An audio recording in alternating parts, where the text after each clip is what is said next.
closer than you think. It's not a tournament. It's what you don't see on TV. The cash is real. The stakes are high. They bet big. They win big. They lose big. High stakes live action poker. Live at the bike. Watch it live on the web or play it if you dare at the Bicycle Casino right here in Los Angeles. Hello, everyone, and welcome to Live at the Bike, brought to you by the Bicycle Casino in Los Angeles, California, the first and only webcast of real action cash game poker. My name is Bart Hansen. I'm here with Dave Tuckman. Tonight's Tuesday night, and that means it's going to be 300 to 500, restricted buy-in, no limit hold'em. We've got three very special guests tonight. Yep. We've got Ron Rose. We also have Robert Varconi, 2002. Robert Queen 10 Varconi. Main event World Series of Poker champion. We have his wife, Olga. And Olga's she's quite a poker player in her own right. I actually played with her my first table in the main event this year at the World Series. Yep. Olga was at my table. I don't know if Olga's going to play, but she's going to be here, and Robert is definitely going to play. Yeah. So this is going to be exciting. We will get to the action. Let's move to the table. Let's do it. And let's introduce the players. Rock and roll. Well, seat one is going to be Robert Varconi. Once again, I said Robert Queen 10 Varconi. He is right now. He's actually going to be in seat 5, Dave. Oh, is he? Yeah, okay, yeah. well, there we go. Yeah. Seat two, we've got Ron Rose. Mm-hmm. And anybody that knows Ron Rose obviously has 3 final tables at World Poker Tour. Right. Final tables. Seat 3, we've got Gus. Yep. He has no final tables at the World Poker Tour. No. But he's a hell of a nice guy. Yep. Seat 4, we've got Sylvester. And good old Sylvester. Sylvester's a really good poker player. Yep. We talk about him all the time. And there's seat 5. There's Robert Varconi, 2002 world champion, folks. Right. I think he was the guy who shaved Phil Hellman's head. Right? Yeah, that's right. Pretty funny. Everyone's dream. And there's Olga behind him. Yeah. Yep. Olga Varconi. And she, Yep. like I said, she is not one of those poker wives that sit behind you and don't know how to play. She really knows how to play. Right, of course. And seat 6, we've got Jerry. Got the Yankees shirt going on. Seat 7, we got Francois. Yeah. And Francois has recently, he actually quit his job and he's trying to be a professional poker player. That's right. And I guess he's not shaving because of that. There you go. Seat 8, we've got Michael. And those of you who follow us on 2+2, he is SP Surfing. Look at this. Francois taped his mouth shut. There you go. Oh, good. That'll make for a much better show. Well, there's SP Surfing in seat 8. That's Yep. Michael. And seat 9, we also have Garland on 2+2, and his name is Garland. Garland. And Garland actually played Limit Hold'em last night. Yeah. And he'll be playing No Limit tonight. So this is going to be an exciting night, Dave. Yeah, real exciting. Yeah. We've Of course, got- if you want to keep the show interactive, you can email us at liveatthebike.com. You can also follow a live thread that's started on the internet. Go to 2plus2.com, spelled out, click on forums, and go over to Tournament Poker, even though we're not Tournament Poker, World Poker Tour, etc. Official Live the Bike thread for 221.55 no limit. And pretty exciting here. Robert Varconi's first hand in the big blind. He's got 8-3 offsuit. All right. Well, we're playing 5-5 no limit. The yellow chips are $5 chips. If you see purples, they're 25. So we're going to get into the first hand of the night right now, Dave. And we know that Robert has 3-8 offsuit. Looks like a king-queen over there for seat 6. That's Jerry. He's got the best hand. Sylvester, he's got Jack 10. Yeah, he's open-ended here with Jack 10. He's going to bet his draw. He's going to bet 15, and Jerry's going to raise him up here. Again, the board is Queen 9-6 Rainbow. I like the bet by Sylvester. He wants to see where he's at. Maybe he can take it down with the semi-bluff. Obviously didn't work in this case. And now it's a question of how much money does he have. For $30 more, why not take one off? Rainbow board. And he's going to make the call. Yeah, if he catches a king here and Jerry makes 2 pair. Yeah, it could be trouble. The turn's a 5. Jerry's still good right now. It's about a $75 pot. How about a little blocker bet here? I don't necessarily know. And Jerry actually checks right behind him. And the river here is a 7. Well, Sylvester's aggressive. It's a 1-card straight. But Sylvester just gives up. He checks it. Yeah. And you wonder if Sylvester threw a bet in there. We know that Jerry plays it pretty conservatively. I don't necessarily know if you can put Sylvester on an 8 there. I'm really surprised, Sylvester. Why doesn't Jerry bet the turn there, though? Yeah. I understand the river, okay, it's a 1-card straight, although I Right. love value betting. But on the turn? Well, I hope that, as we've said, recently, people aren't getting confused with some of the advice that we give in deep stacked games about checking the turn with top pair to keep the pot small. Right. Jerry, I know he watches the show. In this game, I guess if you were really deep stacked, you could do it, but I think that a bet there was probably in order. You've got to put your opponent on a hand. Right. You know what? If your opponent has ace queen, that's the only hand you're really losing to. You're not putting your opponent on queen 9 there. Right. You can't play as scared. You can't play scared of the nuts. Look at this. We got a new player coming to seat number 1. That's Cheryl. Good. Great. Cheryl's never played on Live at the Bike. Yeah. Always nice to see a fresh face. And again, we apologize for being a couple minutes late tonight. We're just trying to get Robert on the table. Well, flop comes out 7-5-3 here. And look at Robert Varconi. He's got top and bottom. And he's going to lead for $15 here out of the blind. He's going to bet right out of the small blind. Let's see if Ron Rose is going to make the call here. Yeah, he's got a pair, and he's got the ace over card with backdoor diamonds. The turn's a jack. He doesn't improve his hand. Jerry has folded the flop. Robert checks, and Ron takes the card right behind him, and the river's a 4. Wow, you wonder if Ron can take this one away, but Robert's going to put a little bet in there. Yep. He's going to bet, it looks like 40 here. And it is a one-liner to a straight. Anybody with a 6 would have a straight. Really tough spot for Ron here. Now, was Robert trying to go for the check raise there on the turn? He checked the turn? He might have been trying to keep the pot small himself. I mean, top and bottom is not exactly, an indestructible hand. Right. And he's sporting the Interpoker shirt, by the way. Yeah, check out interpoker.com. I've actually played there before. Yeah, he works for that. Yeah. He's one of the celebrities on that site. Yeah. Robert Varconi out of New York. Once again, the 2002 World Series of Poker champion here on Live at the Bike, folks. Right. A lot of people would say that. A lot of people say, hey, he got lucky, though. Come on. Anybody who wins the World Series of Poker gets lucky. Of course. I mean, it's a string of a lot of luck, obviously, to beat out, In his case, I guess it was, 600 people in 92? Or in 2002? It just amazes me that some people get the credit for being great poker players because they win the tournament, and then some players, they just assume, oh, well, they're lucky. Right. I mean, does anybody remember how Chris Ferguson actually won the World Series of Poker? Right. I mean, why is Ace-9 called Chris Ferguson now? It's because he outdrew T.J. Cloutier, right? Yeah, Garland made a raise there with King-Queen. No one's going to play against him. Obviously Chris Ferguson caught his 3-outer, on the river. Well, there are a variety of hands Chris Moneymaker got lucky on as well. But everybody gets lucky.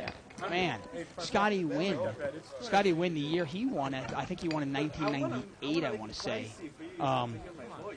When it was 7-handed, yeah. He knocked out 2 players. He had ace-queen of diamonds. One player had aces, the other player had 10s. And he knocked them both out on one hand. So come on, I mean, these players are obviously all great players. Well, Queen Jack offsuit here for Gus in seat 3, and Sylvester, the aggressive Sylvester in seat 4, has got pocket 10s. You'd think that Sylvester's probably going to bring with this in for a raise. Now, Ron, he's got 8-9 offsuit in seat 2. He limps. And Gus is going to raise it to 20. Gus said he was really going to open his game up tonight. Sylvester's just going to smooth call with the 10s. Doesn't Gus say that every week? Varconi's got an ace-3 suited. He's going to call. Little suited connector over there for Francois. 8-9 of diamonds. He's in there. It was a $20 raise. And Mike is going to make the call with ace-jack. So we're going to see a $100 pot going here to the flop. 5 ways times 20. Gus, the pre-flop raiser here with Queen Jack. Wow. And his hand is dominated by SP Surf and Michael. And there's a jack. And look at the draw for Francois. He's got middle pair with diamonds. Gus has got top pair. Michael's got a better hand with ace-jack. Yeah, Michael's got the best hand here. But you might want to be in Francois' spot. Look at this. Francois is going to come out and bet 130 here. He's got a white chip, which is a $100 chip. Now, does this put... Well, how big's the pot? It's a $100 pot. Does this put Michael in top spot? You've got 4 people to act behind you. You've got ace-jack. You've got top pair with the best kicker. What is he going to do? I mean, I think you've got to... Well, it really is a tough spot, like you said. It's not really a deep stacked game. So right, but if you just call this, yeah. You're leaving people in there with 9-10. You're leaving somebody in there with a... Well, I think that kind of scary. Gus is probably savvy enough where if you had Queen Jack at this spot, I think you fold, especially with Michael calling. Good laydown by Gus there. Right. And Sylvester lays down the 10s. And obviously, Robert Varconi's going to throw away bottom pair. And we've got a $360 pot here going to the turn. The turn's a diamond, and Francois got the flush. Yeah. Again, it's about a $360 pot here. And he's going to come out, and he's going to bet 300 here. Purple chips, $25 chips, 3 stacks of 4. And he's all in here for 300. So the pot's 660, and it's 300 for Mike to call. Yeah, Michael's in a tough spot here. The question here is, what is Francois betting? You know, what can you beat? Francois, you know, maybe Francois got 9-10. Can you beat that? That's about it. And Michael's gonna lay it down. Yeah. Nice bet by Francois. You wonder though, if the king hadn't come, say it was a deuce of diamonds. You know, would Michael have gotten involved there? So there you go. Again, you can email us at live@thebike.com, and you can check out our website, liveatthebike.com, spelled out, of course. And, hey, check out Card Players. I think they'll have, like, a live update of the Invitational Tournament tomorrow, Dave. You and I will be playing. Yes, we will. We're actually not doing a show tomorrow. And for some reason, if both of us make it to the final table, we won't have a show on Thursday either. So keep your fingers crossed. Well, actually, the final table's Friday. Well, if we make it really deep, right? On if we make it really deep, we won't have a show on Thursday. If we both make it to the final table, we won't have a show on Friday. Right. Unless, of course, Isaac and Ronnie are doing it. Right. What is today? We got a limp here. Obviously, we all know that we're replaceable. They're not. Right. Three-way action here. King 9-3, limped around 3 ways.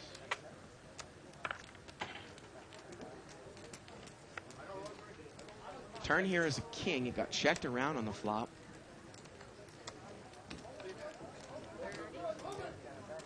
We get a $30 bet here by Jerry with 6-10. He said he was going to open his game up, and he's going to take it down. Yeah, we had word that one of our viewers, Dave William Frick, he's actually bringing 24 That's Allen T-shirts here on Thursday. And if we have a show on Thursday, he's going to play with a couple of his buddies here at the bike. Oh, that's great. That's great. Well, thanks a lot, William. Appreciate it. Appreciate all your emails and your support.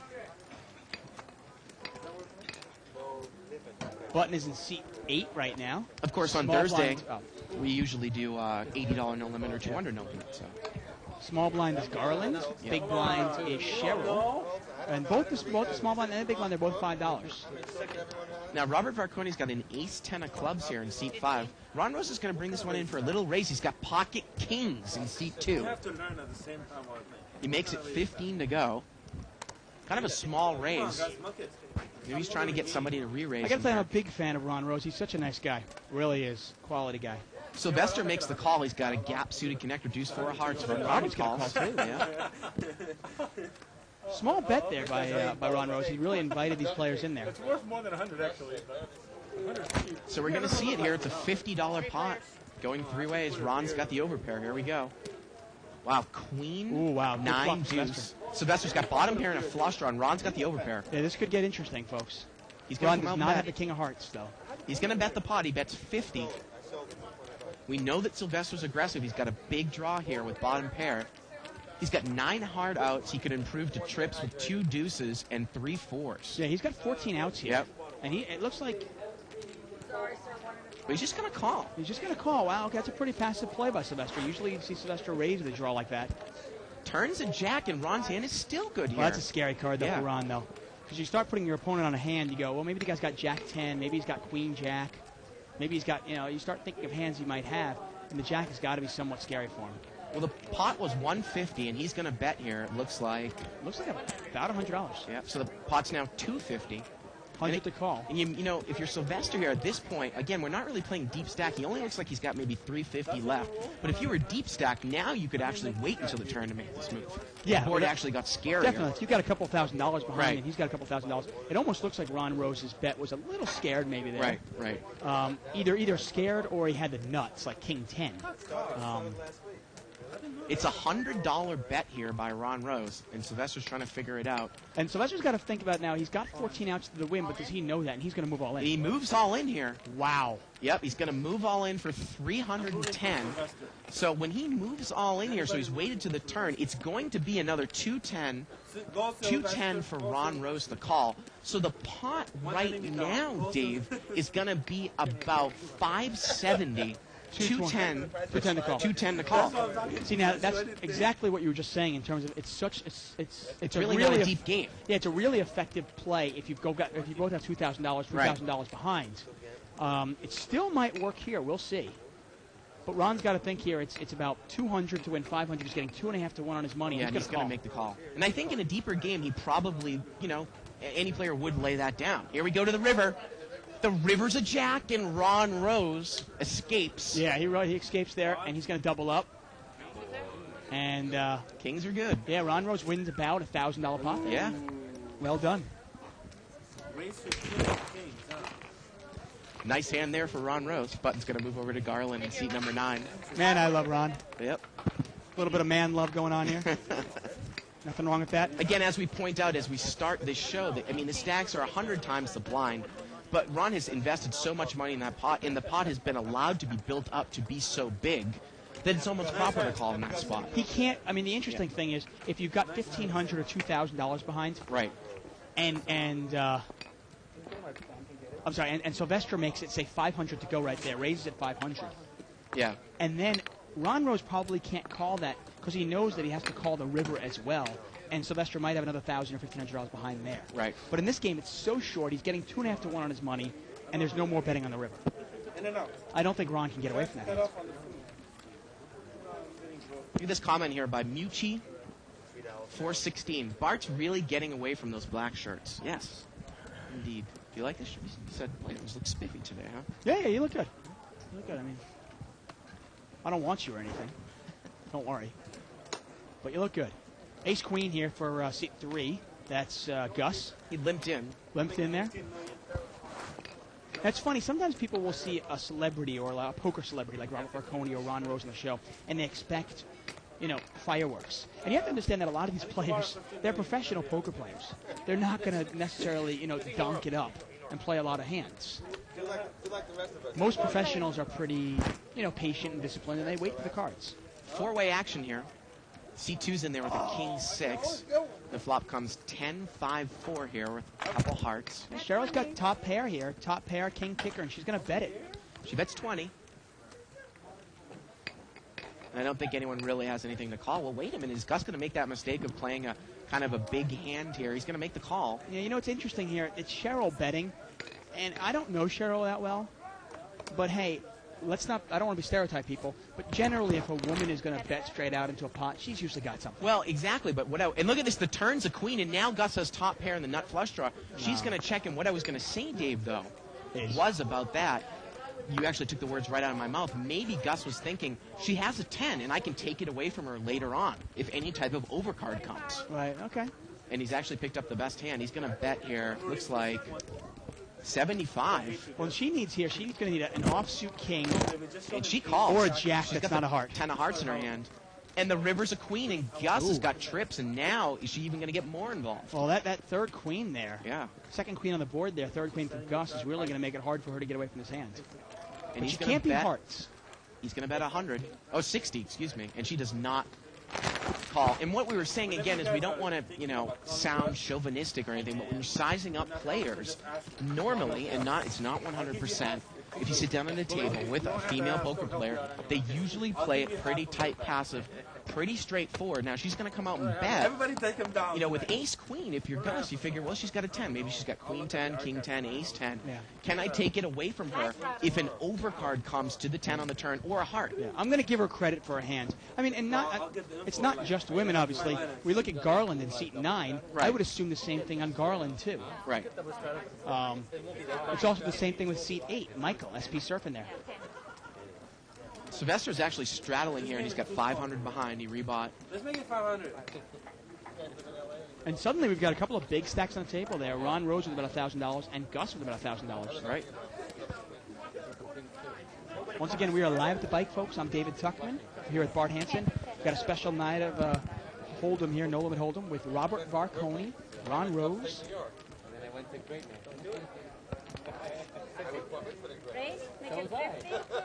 And we're going to see a raise here by Sylvester. He's going to raise it up to 50. Well, there's about $30 in dead money. He's got ace 9, and he does have the best hand. Yeah, he does.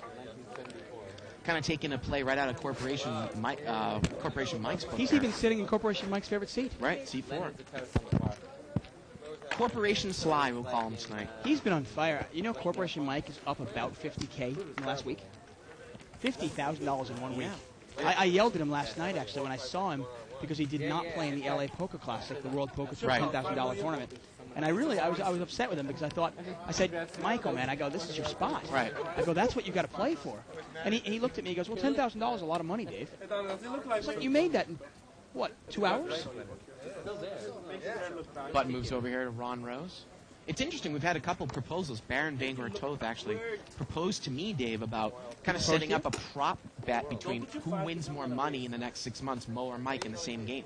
We'll get to that later on in the next couple days. Interesting. Now, Francois got pocket kings. And he's going to make it 40 to go here. Yeah, now this is interesting. I'd like to see what, well, you know, Jerry's got ace-3 clubs, but it's Jerry, and I don't think Jerry's going to get involved. And Robert here's got a suited ace also. See if he gets involved. Gus is not going to call with 5 I don't think for $50 is going to get called, though. Now, Sylvester, like I said, he's a pretty smart player. I think he realizes that King-Queen is not a good hand to take for this raise.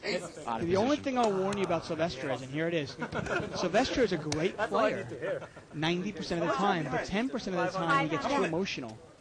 And he starts letting his, he starts letting his emotions cloud his judgment. And he made the pre-flop call here, Dave, and now the question is, if the flop comes queen high, is he going to go broke? Yeah, I mean, he's looking for a Jack-10 flop here.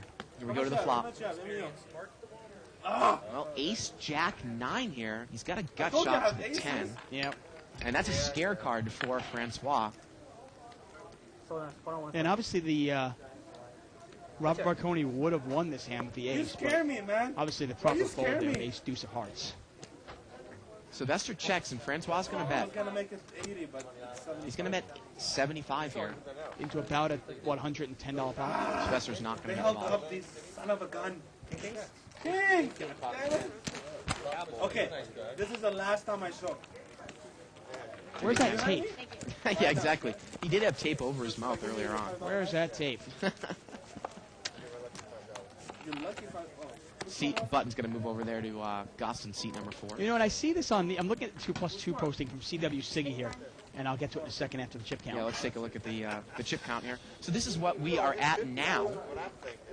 And let's take a look at the difference right now from what they started with. Ron Rose already up at $800. Okay. And Gus up by, look, I guess 600 from where we started from a little bit before the show. Francois up about $100, maybe $150 now. Sylvester obviously lost that big pot. Yep. He's down about $800 already. We got about $5,500 on the table. Pretty impressive. I'm going to go watch the show and see what they're saying. Button's there in Gus's seat in seat 3. And this one's going to get limped around. How many times I get kings that time to fight? Ace-7 for Marconi in the blind. 4-way action, $20 pot. 8, deuce, 6, 2 clubs. Looks like Sylvester's got middle pair. It's the best hand. Yeah, Francois got a gut shot. 6. Everybody checks. Turns an 8. Let's see if Sylvester comes out and bets now. And he's going to bet it. He bets 15. Take this down. Now, it's interesting. I was just looking at this posting by CW Siggy on 2+2. And he says, hey, Marconi should be interesting. Rumor is his wife is a better player. Now, it's funny. I've actually played with Robert and Olga, okay? And Robert's actually a real good player. He's solid. He knows where he's at. More of a tournament player than he is a cash game player. Olga also plays cash games. I mean tournaments. And you've seen her a lot in a lot of different tournaments on TV. She's real solid. I actually was playing, like I said, I was playing with her at the World Series main event this last year, and she was at my opening table. She didn't play a hand for like an hour. Ron Rose has got pocket kings again in seat 2. And she did cash this year, I think. She did great. She lasted like 4 days. Yeah. I forget exactly how far she got, but she was doing great. It just shows that you don't have to play that many hands. I literally did not see her play a hand for like an hour, and then she won 2 hands and doubled up. Now, Ron, he raised it to 15 before. This time he's going to raise it to 20 here with kings.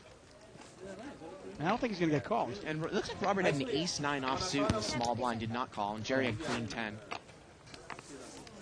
Now, Jerry actually pulled me aside before the show, seat number 6, and said, Bart, I'm going to take your advice. I'm going to play more hands in position. And I'm going to make more moves in position, use my tight image, mix some semi-bluffs in there. So good luck to him. I don't know about that Yankee shirt, but what are you going to do? No one can be perfect. Button is in seat 5. That's Are Barconi. you a Yankees fan? People from upstate New York? I'm not, No, no. Mets fan? I grew up more of a Mets fan, you know. I mean, the Mets were In '86, in the right? mid-'80s. You Yeah. know, the Yankees pretty much sucked, and the Mets were pretty good. Boy, I know so that year. That kind of painted me. '86. Yeah, I mean, Yeah, the Yankees were horrible in the '80s, right? I mean, you got to think about it. I was like, I was like Right. 11 years old. Right, and the right. Mets won the World Series. Yeah. I mean, the Yankees hadn't won like a pennant in like 15 years for a while there. Yeah, The late 70s to they the were early 90s. real. I haven't been back there. The Mets owned the town back then. And now look at it. I feel a race now. Actually, they're favorites, I think, in the NL East this year. I thought Gus But was going who to cares win. about baseball? No, that's just Right now. That's bull. I just want to test it out to see if you really want to raise. We got a $30 raise here Go back to one. by seat number 4, Sylvester. He's got King 9 of hearts. We're going to take this, three-handed? Well, Gus had limped in with pocket 4s. Let's see if he makes the call. Gus, we'll come. And again, he's deep enough with this pair to do this, but you talk about sometimes with Corporation Mike as well, you don't necessarily know. Sylvester, he might not be raising with an overpair. You He took could the be words raising- right out of my mouth. I was about to say, Yeah. if you're raised by, say, an ABC player like Garland or something, well, then you might call with pocket 4s, thinking and hoping that Garland's got aces or kings. And if you hit your set, you're going to break They're them. big white. They're big chips. But Sylvester could be raising with 7 deuce. I was telling you, Dave, before the show, of course, Hollywood Russ, who I believe is on the board for this game. People are familiar. I was playing three-handed with him in 300 to 500, and it did quite well for myself. Yeah, I actually played 4-handed with him about a week and a half ago. Yeah. And Hollywood Russ is, he's an okay player, but he's got some weaknesses in his game, and that are exposed in a short-handed game very badly. The other thing, too, is that people don't necessarily have a lot of experience short-handed. Yeah. We got a raise here by Ron Rose. He's got ace-8 offsuit. He made it 20 to go. Barconi is going to call here. It looks like he's got a suited connector. Come on in. The wood is One great. time. The wood is great. Come on in. One time. Francois is going to call. One time. So we're going to see four-way action here. And let's see the flop. Yep. King 7 deuce rainbow. Ron Rose, the original raiser pre-flop. I want my money back. Is he going to fire into this? Looks like he's going to make the continuation bet here. Nobody has a king. And he could Nobody take has it a down. 7 or a deuce. I mean, I can't imagine anybody calling this. He's going to bet 50. Barconi's going to lay it down. And Ron Rose is going to take down another pot. Nice hand there for Ron. What were you thinking? I hope you learned your lesson. Hope you learned your lesson. You're going to play this time. Bud's going to move over here to seat 6. Yeah, you gotta loosen up a little bit, buddy. Yeah, I think we've they're- had a number of traders from the Red Sox in the last couple of years as I continue to look at that Yankees jersey. Oh. Johnny Damon comes to mind. How about Roger Clemens? Yeah. I think they're riding Robert Barconi for not playing any hands. Giving him a little crap. Well, just so you know, Barconi, it's not like he's waiting for the nuts here. He's got 5 deuce offsuit this hand. There it is. Yep. I mean, you got to get some hands. But once again, we always point out, good players, you don't have to play a lot of hands in no limit hold'em to win a lot of money. Again, this is a cash game. We're not playing a tournament. You just really want to play, don't you? Let me change the dealer, please. Okay. Did the dealer change button? We got three-way action here. Leave the dealer out. Ace 10-8 here with a couple diamonds. Oh, look who's here. Turns 3. Everyone checked. Michael's got a pair now. And again, we're probably the 3 most passive players at the table in this hand. Yeah, nobody's really got much of anything. Yeah. I guess Michael's got the best hand, pair of Pair of threes. 3s, yeah. He's got the nuts, and he takes it down. SP Serpent. Looks like we got a post here by Barry Woods on the 2+2 thread. This, you know what? This post explains so much. I was going to say, you took the words again right out of my mouth. Barry Woods, I don't see a problem taking one off with ace-queen, 2 overs to the board. He didn't have the nut flush draw. He had a backdoor flush draw. With the And- nut flush draw. Need we say any more from Barry Woods right there? That just explains so right, much. Right. But moves over here to seat 8.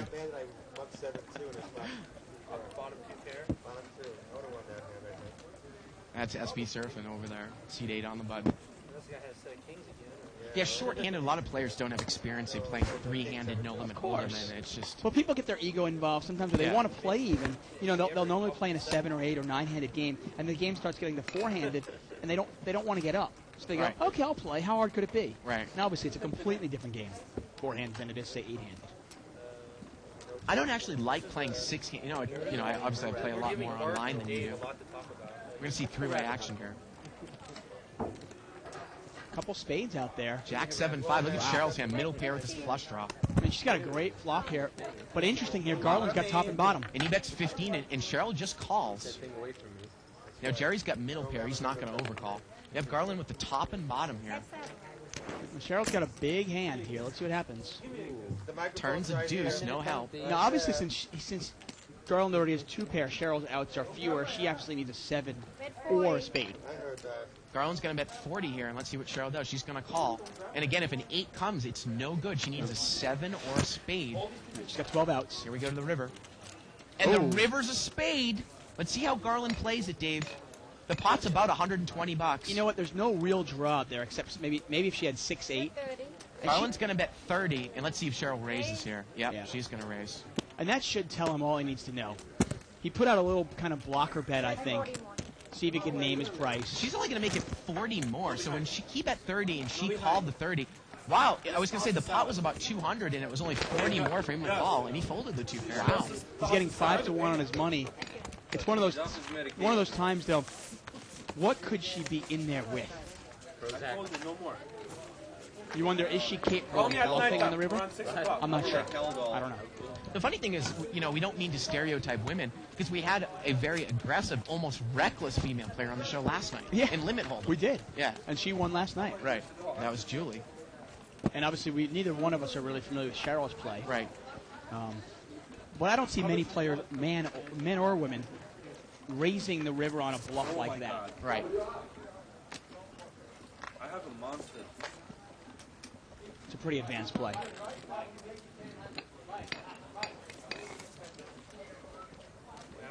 Ace Queen and Ace Queen here. And wow, he's going to raise it up here, Garland. Garland's going to make it $30 on the button with Ace Queen. Now Cheryl's got an Ace Rag. Let's see if Ron's going to get involved here with the same hand. He's out of position. Can't necessarily give someone credit for a real good hand on the button. He makes the call. No, I mean, it's a lot of hands somebody might raise on the button. Hands as weak as, say, Queen 10, Queen Jack. Suited connector. Exactly. Now it is Heads up here. Garland. Oh, look at Wow, that. look at that. Queen comes off. Both players have the same hand. Top pair, best kicker. It's about a $70 pot. Now, this is interesting. Garland's got the advantage of the position over Ron, but Ron has got the advantage of countless hours of experience over Garland. So this will be interesting to see who outplays who. Garland bets 50. They get 150. And you know what? Ron Rose is going to come over the top for 150. And at this point, if I'm Garland and I've got about 200 or 250 left, against Ron, I might just move in here. Again, we're not that deep stacked. He could easily be doing this with a weaker queen or some sort of draw like King Jack. Yeah, definitely. Now, Nice play by Ron, though. Now the question is that when Garland comes over the top all in, if you're Ron Rose, can you make the call? And again, we're not that deep stacked. I'm not a big fan of the check raise, but in a Right. game that is short stacked like this, it's actually the perfect spot to do it. He check raised it up 100 more. Yep, and Garland moves all in, and now it's going to put it to the test to Ron here. See how much more Garland's got. It looks like maybe 300. Yeah, I can't imagine Ron getting away from this here. Not on the flop, I mean, what do you put your opponent on? I mean, he has to have specifically kings, aces, Set of 10s also. set of tens, Well, or we know queen that 10. Garland probably wouldn't do that with jacks, but the issue now is how much more is it here? 180 more, Ron's call. and Ron's going to make the call. And neither player has a free roll And here. I think Garland thinks he's beat. Oh my God! Look at that—the case queen on the turn, and the river's a 3. Are you kidding me? Yeah, nice hands. Chop it up. And look at that. Really exciting for them, but obviously Right. we know it's not. Now the truth comes out. I think that hand was, well, I was going to say, I think it was probably played correctly through both players. I didn't get really a chance to count out the amount of money. It was probably somewhere around a $600 pot, about 180 for Ron to call. And again, in a game like this with Ace Queen for 180, He's it's getting just, 3-1 on his money. There's Yeah. no way he can throw it away. yeah. There's just too many chances that she has, king. He has king, queen, Right. queen, jack. But once again, though, in a deeper stack game, it would be interesting. Oh, in a deeper stack game, it's a really tough play. Right. I got some colas around Both players have $2,000 behind.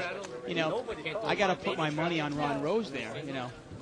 probably Are you outplaying saying we're Barnes. playing cards around this area? But we'll Yes. see. Really? If you guys call Sylvester's going to straddle there, so it's going to be $10 to call. We had a question here from somebody on 2+2.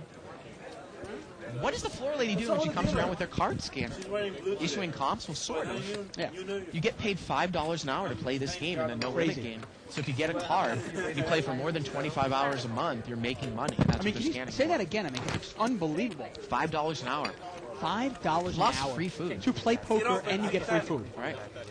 Why would you play anywhere else? Limped around here, 3-5-6. Gus has got the best hand here with deuces. And he's got the best draw. Best hand, best draw.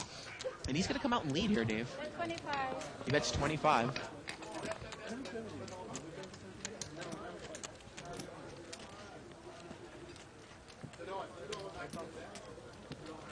Now Ron really has nothing here.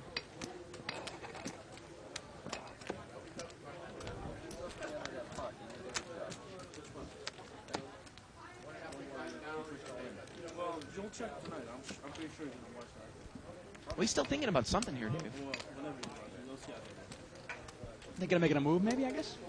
Obviously, he's got nothing here. He's got no pair, no draw. Such a small pot, it was limped around. I mean, Yeah. Does he know what's up to him? Yeah, he does. he's going to fold. And A lot Gus is going of, to lot of Hollywood there by Ron Rose. Wanna mention- Hollywooding it up for the cameras. Ron Rose has got a great book out called Poker Aces, the Stars of Tournament Poker. Yeah. And it's kind of a really cool book because it's got, here it is, folks. There it is. Bam, Poker Faces. And kind of a cool little book. It's got, inside the book, it's got, you know, pictures and stuff. There's Thor Hansen. Thor Hansen. It's really a cool little thing. All through the book, we've got kind of like probably about 150 different players that it talks about all over the world. Some of the greatest players in poker chronicled in this book. Pick it up. Ace King of Diamonds for Varconi. Let's see how he plays it. Well, he's actually he is in the straddle spot, Dave. Wow, he straddled, and Sylvester's got 10s. Yeah, Sylvester's got 10s in the big blind right next to him. Wow. Oh, this could get interesting. Now, Jerry is limped in first position with Jack 9. And Sylvester's going to raise. And you know Varconi's going to play this hand. I'm just curious how he plays it. 40 more. He makes it 50 total, so it's 40 more for Varconi to call. I don't think he's looked at his cards yet. And now he looks at it. He looks at it and goes, whoa, I gotta play this. And there they are. Nice work by Isaac there. Now in a tournament, you know, you'll see a lot of people push all in here. In cash game, it's not really a necessity. You don't have to do that. Although I'll tell you, sometimes in a cash game it works just as well, especially when you're short stacked. He's going to re-raise here, Dave. Yeah. Okay, 120. He's going to make it 120 total. Gus is going to quickly fold. Jerry's out of there. And look at Sylvester. I think he just shit himself. You know, the 2002 World Series of Poker champion just re-raised him. 80. One of those Brooklyn things. I like it. Don't mess with Brooklyn, man. 80 more? Just 80 more. What's 80 more here? Problem with 10s out of position, you have no idea where you're at. The flop comes out with overcards, you could be behind. And the card comes out, if it comes out with all small cards, all rags, hey, you could easily dig up against jacks, queens, kings, or aces here. Right, and the $80 raise more, we're just not deep enough for Sylvester to call to try to hit his set of 10s. No, definitely not. I mean, if he calls this, he's almost pot committed. And Sylvester moved all in, and Varconi instantly called. Yeah, And we're going to see about a $1,000 coin flip here. yeah, this is pretty much a coin flip, folks. And look at that, a 10 comes off. And Varconi needs a Varconi jack. could catch a jack. Oh, not anymore. Sylvester's got a full house. It's over. Sylvester is going to fill up there with 10s. Wow. Wow. And I got to tell you, I don't mind the play at all by Varconi. The pot is already, I want to say, about, what, about Well- $900, $350 to call. Yeah, when Sylvester had moved in, it's in essence, maybe a little less than that, but he's definitely 800. getting more, he's getting at least 2 to 1 on his money. He's getting At 2 to least. 1 with ace, king of diamonds. Right. You know what I mean? Unless you're specifically up against kings or aces. Right. You know, and I don't think Sylvester, you know, you can't, it's hard to put somebody on that when you have ace, king. You know, even if he has queens, you almost have to call in a cash game. And Varconi's going to rebuy, Yeah. as you often can in a cash game. It's the great thing about a cash game. You can always rebuy. And, you know, it seems like every time Sylvester's on the show, that chip stack goes up and down like a roller coaster. Yeah. Well, the way he plays, it really is going to. Sylvester also would probably be a pretty good tournament poker player. Now, Jerry here, he's under the gun. He's got pocket kings in seat 6. Can we raise the stakes now? He's going to make it 20 to go. No, thank you. I think Marconi asked him if they could raise the stakes. It was interesting. Well, I invited Robert down here. Yeah. And I was trying to get the 500 game, the 510 blind game here. And unfortunately, it didn't spread, and we spread this one instead. But obviously, I mean, hey, the guy won a couple of $1 million 3 years ago. He can play higher stakes than this. He's actually playing in this game kind of as a favor. But these are definitely smaller stakes than he normally plays. Sylvester here's got a suited connector. He makes the call, and he's open-ended, but Jerry's got the overpair. Wow. You know, Jerry watches this show, and he knows that Sylvester's capable of making moves. Yeah, he is. And Jerry's going to come out, he's going to bet 70 here. He's Now, bet that- over the size of the pot. Now, Sylvester's got plenty of money. The question more is, does Jerry have enough money for Sylvester to make a move? He's giving you a hard time? Come here.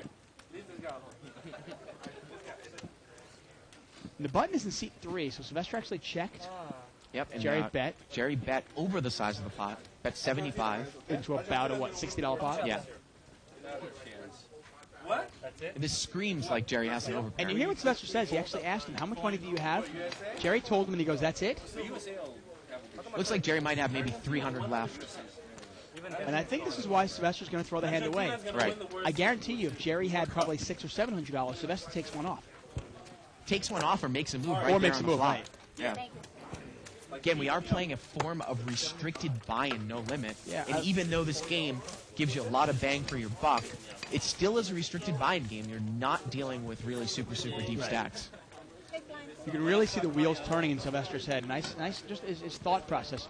Wondering how much money his opponent has. Those are things you have to think about when you're playing No Limit Hold'em.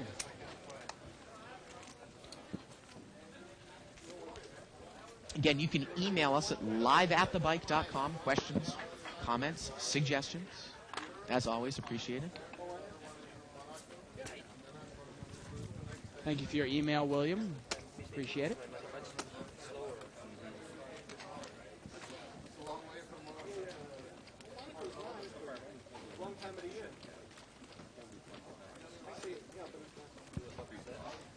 Sylvester's got pocket 8s. He's on the button. And it looks like he's going to raise. He's going to make a little pot sweetener here, Dave.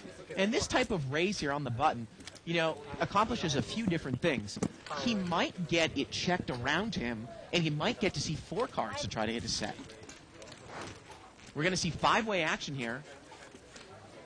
Sylvester, the raiser, with pocket 8s, and he hits middle set right he's away. on fire. He's on absolute fire. But look at Jerry's hand. He's open-ended with a flush draw. We're going to see fireworks here. 9-10 of hearts. King 7-8. Yeah, Jerry's got a monster here. Yeah. I mean, I don't think Jerry can get away from this. This is a hand that's big enough to push. Jerry's And obviously, gonna- Sylvester's got a hand that he can push with as well. Jerry's going to bet 75. Now, Gus has got a gut shot to a 10, but there are 2 hearts. He doesn't have hearts. Yeah, once Jerry's in there, it's pretty easy to lay down a hand that's questionable like that. You know Jerry's got some important piece of that hand. Let's see what Sylvester's going to do here. Is he going to raise with the set? Jerry's come out and bet big. And, you know, if you're Sylvester, you're wondering, well, if I raise here, would I scare him off? Does he have something like ace-king or king-queen? The thing is, though, is if you're Sylvester and you make moves like that, and Jerry knows you make moves, Right. you want to raise with even... You want him because he might Right. call you with ace-king. Right. And Sylvester is going to raise. He's going to make it 200. And at this point, boy, if you're Jerry, I mean, it's pretty much just a push, right? I think it's an easy push. I mean, this is part of No Limit Hold'em where you've got to gamble a little bit. Yep.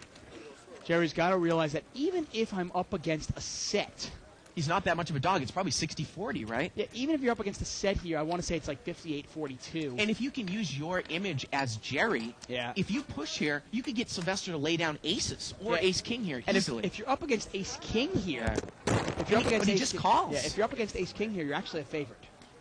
Oh, the turn's an 8, and Sylvester makes quads. Now, this is a type of situation. And Jerry moves all in. And that's unbelievable. Sylvester's got 4 8s all into Sylvester's nuts. Jerry moves all in on the turn, and it's over. There's nothing. We'll have a jackpot. No, there's no set there, Francois. No, obviously we needed a 7 of hearts. If it was a 7 of hearts out there, it might have been an exciting river. Right. Wow. What I was going to say was Jerry actually took all the play out of it there on the turn.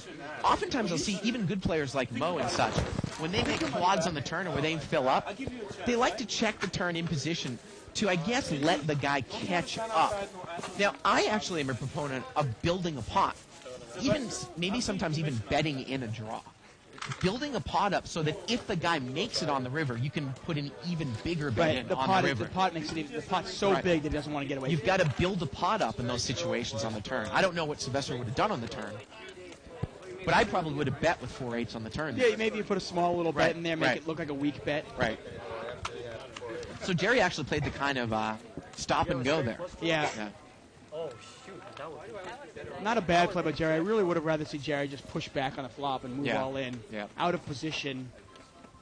I think the proper play for Jerry and his image was a push on the flop because a guy like Sylvester, I think, would lay down aces or ace-king. Exactly. I mean, we talk about how crazy Sylvester is, but he doesn't often call off a lot of chips. No, he won't. Yeah. Exactly. And you know what? I mean, obviously there he has a set, so he's going to call. Right. But if he has ace-king, you get him off that hand. Right.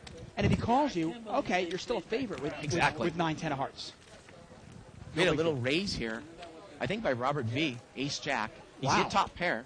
Look and at look at that this. flop. Michael has flopped the nut straight. And Cheryl's got 2 pair. Oh, Is Cheryl man. going to get involved here? Oh, Cheryl's flopped top and bottom, and Robert's going to make the continuation bet. I got to say, it's not a great flop for ace-jack without a diamond in your hand. Yeah, okay? if you take heat by anyone, I think that Robert can easily get away from his hand. Yeah. Question is for Cheryl, though. I don't think Cheryl can get away from this, unfortunately. And Wow. Mike is going to raise it up to 160. And you know what? Cheryl might push here, and that will save Robert Marconi here. Yeah, obviously. Yeah. Mike is going to make it 160. He's raised 100 more. The Mike will pot build right check now raise. is about $300. It's 160 for Cheryl to call. And it looks like, is she just going to call? She just calls here. Yeah, she just smooth calls this. I think Robert Marconi can easily lay this hand down. Yeah, I'd imagine so. I mean, he does have a gut shot to the king, but he doesn't have any diamonds in his hand. Well, because he's got to look at this hand and go, well, obviously 2 pair I don't want. I might not even want another ace because somebody could easily have ace-10 or ace-queen. And he makes the correct laydown. Yeah. And Cheryl's going to need to catch the case ace or a 10 here. Well, good players can get away from hands like that pretty easily. Oh, the turn's a diamond, but Mike's got the nut flush draw now. Yeah. And she checks. He's going to check.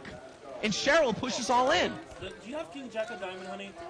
And Mike is going to call. So I don't know if Mike was trying to check to induce a bluff there or what he was trying to do, but the money went in. Cheryl needs an ace or a 10 here. Does not come. No. And Michael's going to take it down there with the flop nut straight.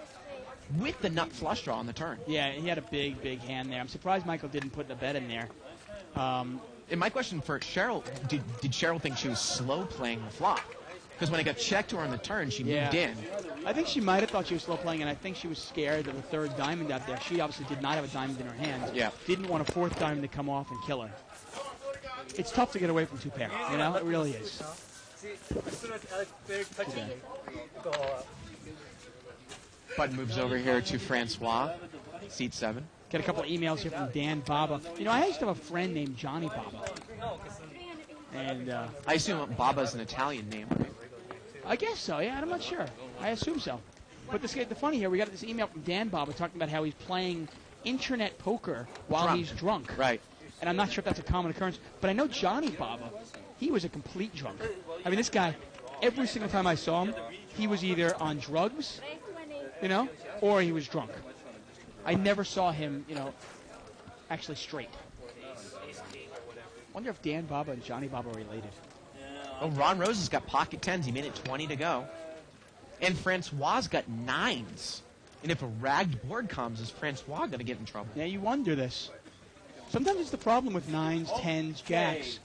You know, it's difficult to play them because if it comes out like, 6 high, you don't know where you're at. Well, here we go to the flop. A queen, queen, 7. This could be a tough one here. That's not a bad flop at all for either hand. And Ron's going to bet kind of weak. He bets 30 here. Yeah, the pot's about 60. He bets 30. And Francois is going to make that play. He's going to call in position, see what happens. Yeah. Turns is 6. Ron is still good. He's going to fire again. And we've seen that it's tough to bluff Ron out, though, and let's see if Francois tries it. He bets 50 now. Again, kind of weak. And Francois calls again. Yeah, well, Francois is playing it like he has a pocket pair. And the river's a deuce. Let's see if Ron shuts down or he puts a little value bet now. Yeah, and it went check here, Dave, on the river. And 10s are going to take it down. Another $250 or so for Ron Rose. Yeah, you wonder there. Now, Francois playing against a player like Ron Rose, obviously he's familiar with Ron Rose's play, okay? And you wonder if Francois could have raised a turn representing a queen, you know? If he raises a turn there, I'm not sure if Ron Rose can call. Obviously, once he smooth calls, he's kind of saying that he's got, you know, pocket 9s, pocket 5s, pocket 7s, something like that. Well, pocket 7s actually would have been a set. Button's going to move over here to seat 8. That's SB Surfing Michael, and he's doubled through as well with that flop straight.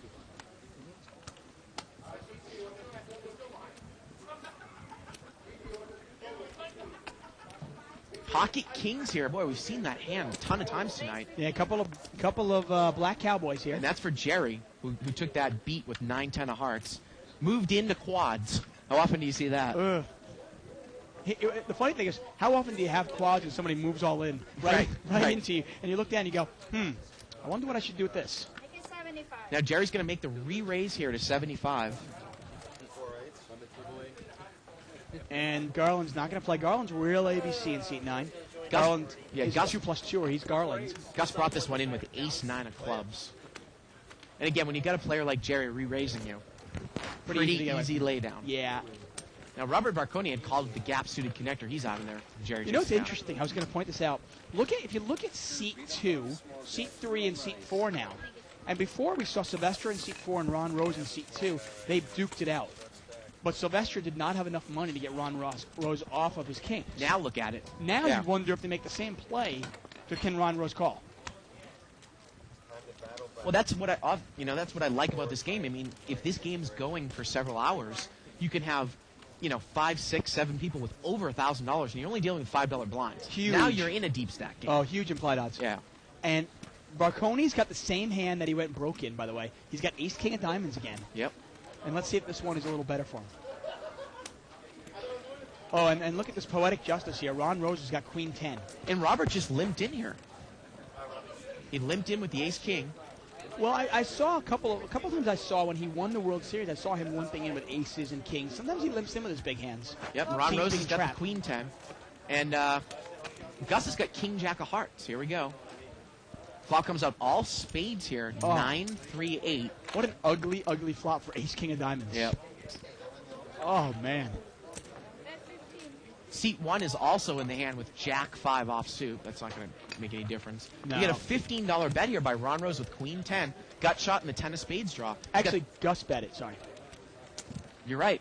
And Ron makes the call. But Ron's going to call. Turns of 5. Gus still has the best hand with king jack. But he can't like the fact that he got called once. And Gus has no draw here.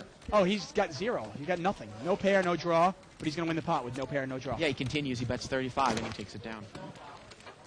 Aggressive poker usually is winning poker, folks. Well, I got to say, I'm really excited about tomorrow, Dave. The Invitational. Little cocktail party before the tournament. Get some time to rest my voice. My voice is going for me a little bit. Isaac and Ronnie, Isaac, our technician, our director of the show, and Ronnie, the gentleman who inputs all the cards for us, does a great job. They have a last longer bet on who's going to last longer between you and me. Who has which? Isaac has you, and Ronnie has me. Ronnie bet on you? Ronnie bet on me. Bet. I think they both wanted to bet on me, but yeah. Button moves over here to Cheryl. She's got ladies on the button. Pocket queens. Yep. See if Cheryl can make some of her money back. But Gus has got kings. Oh, my goodness. Unbelievable. Oh, bad luck for her. She's going to raise. And Gus is in the big blind with kings. Oh, man. She makes it 20 to go. And I got to tell you, sometimes we can see people playing bad and losing money. But tonight, Cheryl, she's gotten 2 pair and lost money. And she's had queens here. Now, Ron Rose called in between with 7-9 offsuit. And Gus is going to re-raise it to 80. Now, the question is, how much does Cheryl have in front of her in seat number 1? 265. I think she bought in for 300, Dave, so she's probably only got about 260 left. And she's just going to call here, it looks like. Well, maybe she's, maybe she thinks that she might be beat. Let's see a flop, see what happens. Well, if we see rad cards, I think she's probably going to go broke here. Here we go. Micah's out of the hand. Ooh. Wow, premium scare card for both players. Well, that might save her, or it might win her the pot. Let's see how it's played. Gus checks. Is Cheryl going to bet this? She is going to bet. There you go. Go get Wow. it, Cheryl. And let's see what Gus is going to do here. Rock and roll, Cheryl. It's a $50 bet. That's kind of a weak bet. $50 bet into about a $160 pot. You know, the difficult thing, though, is sometimes when you're playing with players that are new to the game, you're not sure if that's a weak bet or if that's just a bet they think they should bet. Right. You know? Once Could in a while. it could actually be a savvy bet with ace-king. What are you scared of here if you have ace-king? Exactly. Yeah. If you have ace-king here, why not? It's a good bet. Right. You almost put this guy on jacks or queens or kings. Right. Now, obviously, she can't put him on queens, but I mean, it's not an easy call here because if he calls her here, then what does she do? If she keeps betting, I think he's going to check raise, though. He's Yeah. going to check raise the minimum. I like the play. He's going to try to get some information here. But if she calls, where is he at now? well, this is the interesting thing. And she's going to call. Now, if she calls and Gus checks the turn and she moves Can in, she bet the turn? That's the issue here. well, if she bets the turn, can he call? You got to think that Gus thinks he's beat right now. The turn's a 6. It's a second heart. Oh, it goes check, check here, Dave. And now I think Gus knows he's probably good. Yeah, and it's going to get checked down. I like the way that Gus played that. If Cheryl had bet the turn, she would have won. Yeah. Yeah. You know what, though? By showing some strength and check raising the flop, Yeah. he showed her that he could do that, Right. and that scared her enough that she didn't bet again. Yeah. I swear I would have. But you have to think that if he checked the turn and she bet the turn, he was going to fold. Yeah, and you know, the interesting thing You is have that to think that, the right? only reason she would bet the turn is to specifically get him off kings. Right. Because you think about it, if he has jacks or tens, I've got him beat anyway. I don't need to bet it. Right. Okay. If he's got an ace, I'm not going to get him off the hand anyway. So the only reason for her to bet is to get him off specifically pocket kings. Right. That's obviously very difficult for her. But hey, the ace saved her. Obviously did not lose her whole stack. Saved her a couple $100. And she hasn't had much luck tonight. Hopefully it'll turn around for her. And Jerry's going to take this down. He put a small little raise in there in first position with King Queen. He takes it down. Once again, if you have any questions for us, comments, please email us at live@thebike.com. Really do appreciate it. You could also follow a thread that started on 2+2. Go to 2plus2.com, spelled out. Click on forums. Tournament poker, World Poker Tour, etc. I wish we could get someone on 2+2 watches this. I wish we could get ourselves in another area. I know the guy that started the thread, KevMap, attempted to put us in the different areas of which Yeah. game we're doing each night, but we don't really know which game we're doing usually. You know, Right. we're actually on a more rigid schedule now, but at that time, it's Obviously. tough to find because it's in tournament poker. We're not tournament poker. Not even close. Right. I mean, this obviously should be in mid no limit hold'em, I suppose, Right, or right. low no limit hold'em. Right. Obviously, tomorrow night's game, our normal Wednesday game, would be in high no limit poker. Of course, we're not doing a game tomorrow. We'll get word as to which repeat we're going to be showing once I get word of it. Check around. Ace 10-6 here with a couple spades. Turns a jack. Jerry's hit a straight. Yeah, but nobody's got anything, do they? No. He's going to come out and bet. Flop once again is ace 10-6 jack on the turn. Yep. Two spades out there. There you go. He's going to bet 30. Yeah, this is going to be taken down. As much as we rag on Francois in seat 7, I do really respect his game. Oh, I like You know, Francois' game a lot. if I had a table full of Francois, I would look for another game. Oh, yeah. Yeah. I'm not looking to sit down at a game. Right. Actually, if I'm looking at this game here, it's Probably fine. not the best lineup at all. No, you're looking at this game Yeah. and you're going, well, Francois is real solid. Obviously, Robert Marconi is solid. Gus is pretty solid. Sylvester's solid. Ron Rose in seat 2. I mean, Now, you might go with the theory that you might like this game because you've got what you think are pretty passive players like a Garland, But they're a not- Jerry, and a Michael in seat 8. okay, but you got 3 passive players, but the rest of the table's not passive. Right, right. So, I mean, I know Sylvester's going to make moves, and I Right. can't really make moves. I can't run over Francois and Ron Rose. Pull this line, too. This line's right here. Robert Marconi's raised here with King 10 of hearts. Yeah, seat 7 there's got pocket jacks. 60 more. Pocket jacks here for Francois. He's going to re-raise. Yeah, he's got a couple of red jacks, and he's going to re-raise. Yeah. 60. He made it 60, and Robert called. Wow, what a flop for Varconi. Top pair and a flush draw. Francois bets 200 with an overpair. And let's see if Varconi moves all in. He moves all in. Oh, what are you going to... Hey, Yeah. if you're going to call a raise with King 10 of hearts, how do you not move all in? Now, on that again, flop? it's a situation where the pot is now about $700 or $800, 200 for Francois to call. If it was a deeper game, I think you could easily get away from jacks and put the guy on a higher overpair or a set, right? Yeah, But this game, Francois going to call. Now, Robert here has a lot of outs here. Any king, any 10. Or a heart. Here we go to the river. Oh, it doesn't come. And Francois is going to take it down with jacks. Oh, man, Wow. that's just bad luck there. You know, Robert Varconi was actually, I want to say, he had 9 outs. 9 outs. Wow, he had 14 outs there.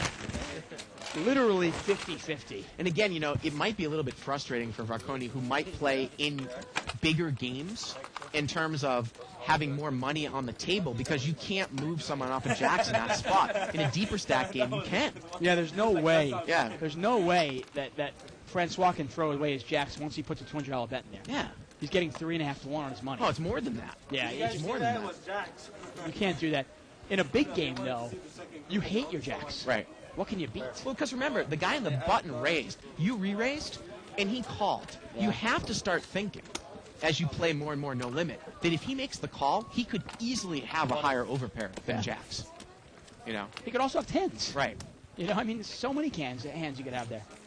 And if he's got something like, say, Ace King of Hearts there, well, you're not really that far ahead.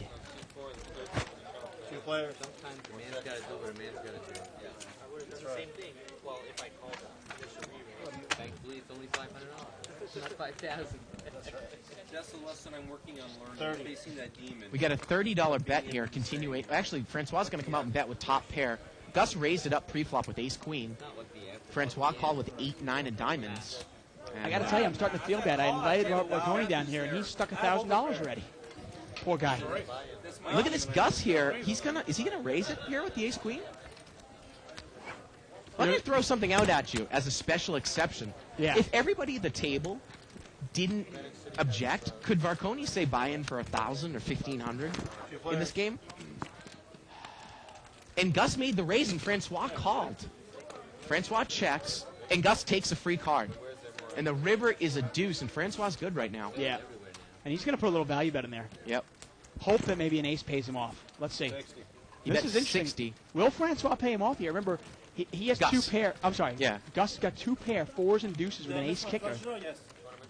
Why don't you call that? He bet $60 here into a pot that's about 200. Kind of a bet that wants a call, and Gus might call it.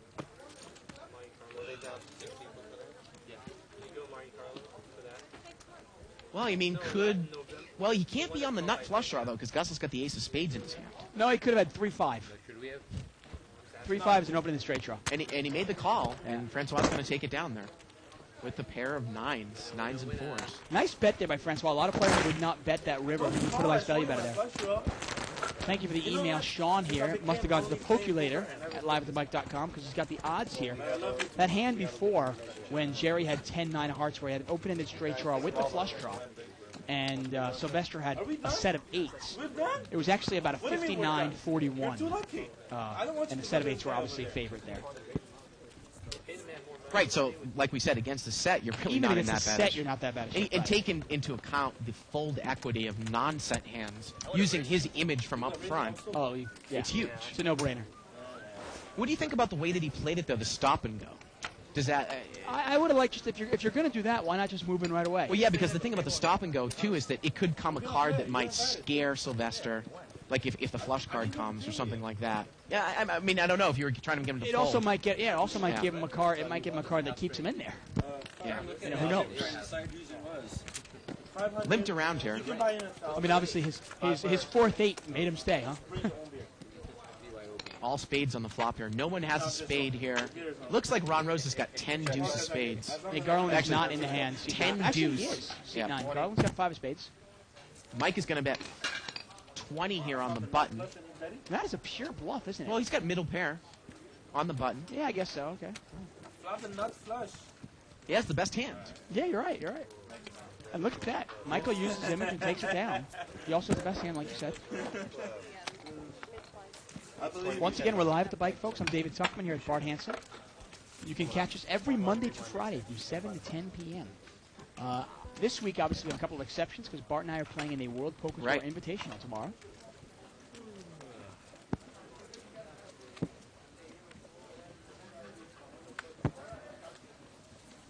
And if we make it to the final table, that is a WPT televised event. I'm actually curious how many people will be involved. Hopefully not more than 300. I'm not sure. My guess is about 350, 400. We'll see. Yeah. Well, the funny thing is that there's going to be dead money, and then there's also going to be the best tournament players in the world. Oh, yeah. Well, I mean, Ron Rose and Robert Bartoni are in town for the LA Poker Classic, but they're also in town because of the invitation. Right. Four-way action here, limped around. Ace Jack 4 with a couple spades. Three players, right? You're second. She popped a button.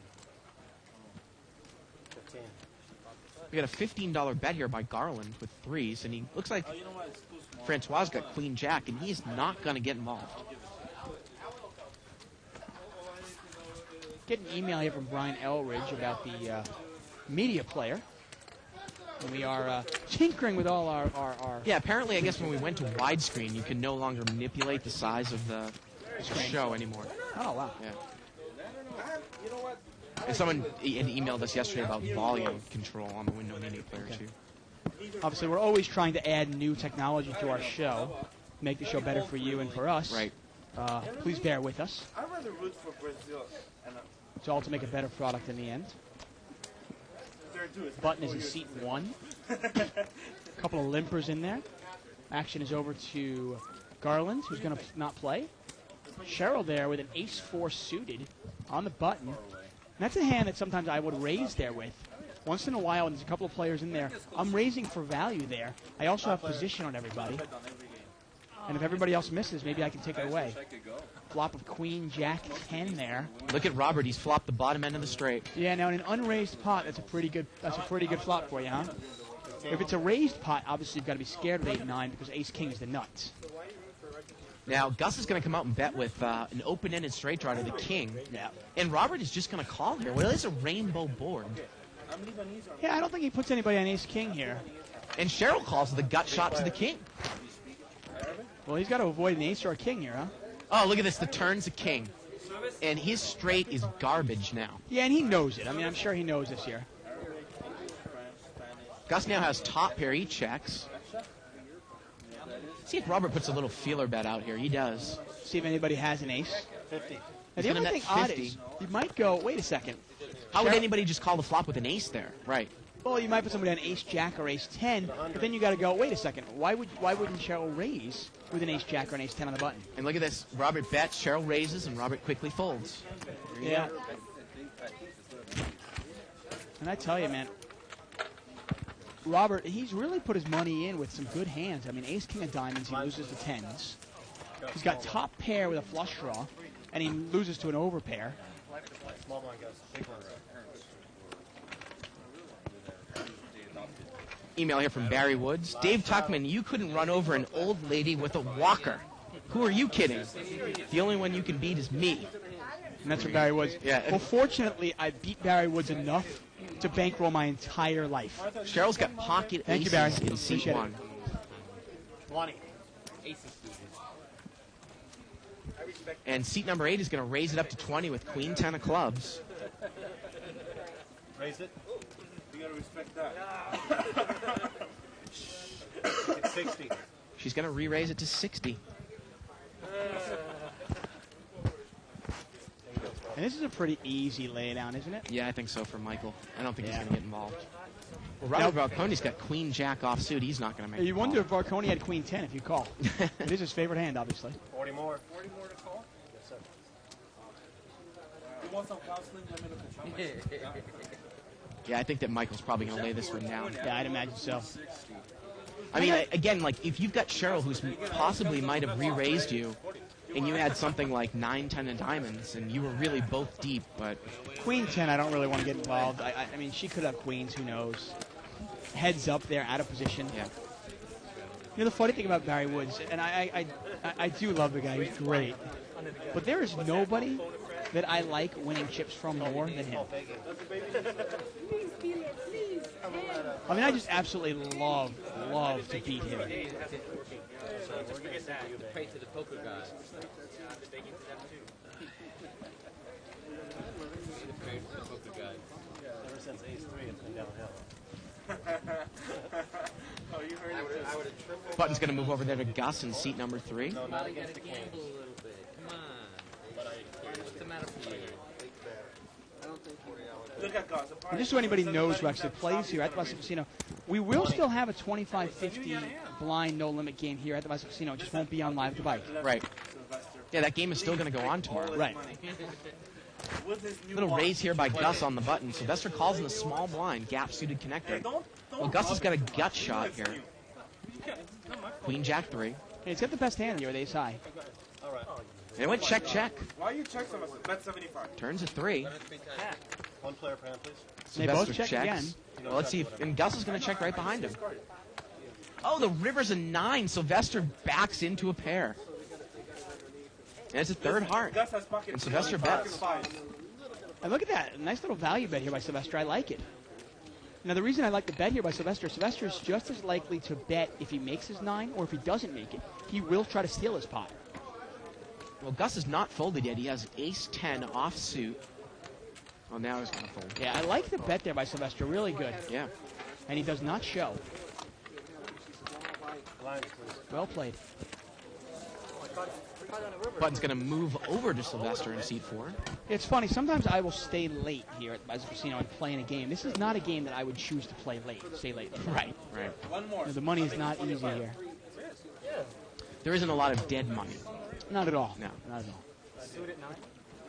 And Ron Rose is quietly probably one of the big winners of the night over there in seat 2. Yeah, Sylvester's obviously in for. He's got 1,500 in front of him, but Yeah. he's already in for 2 buy-ins.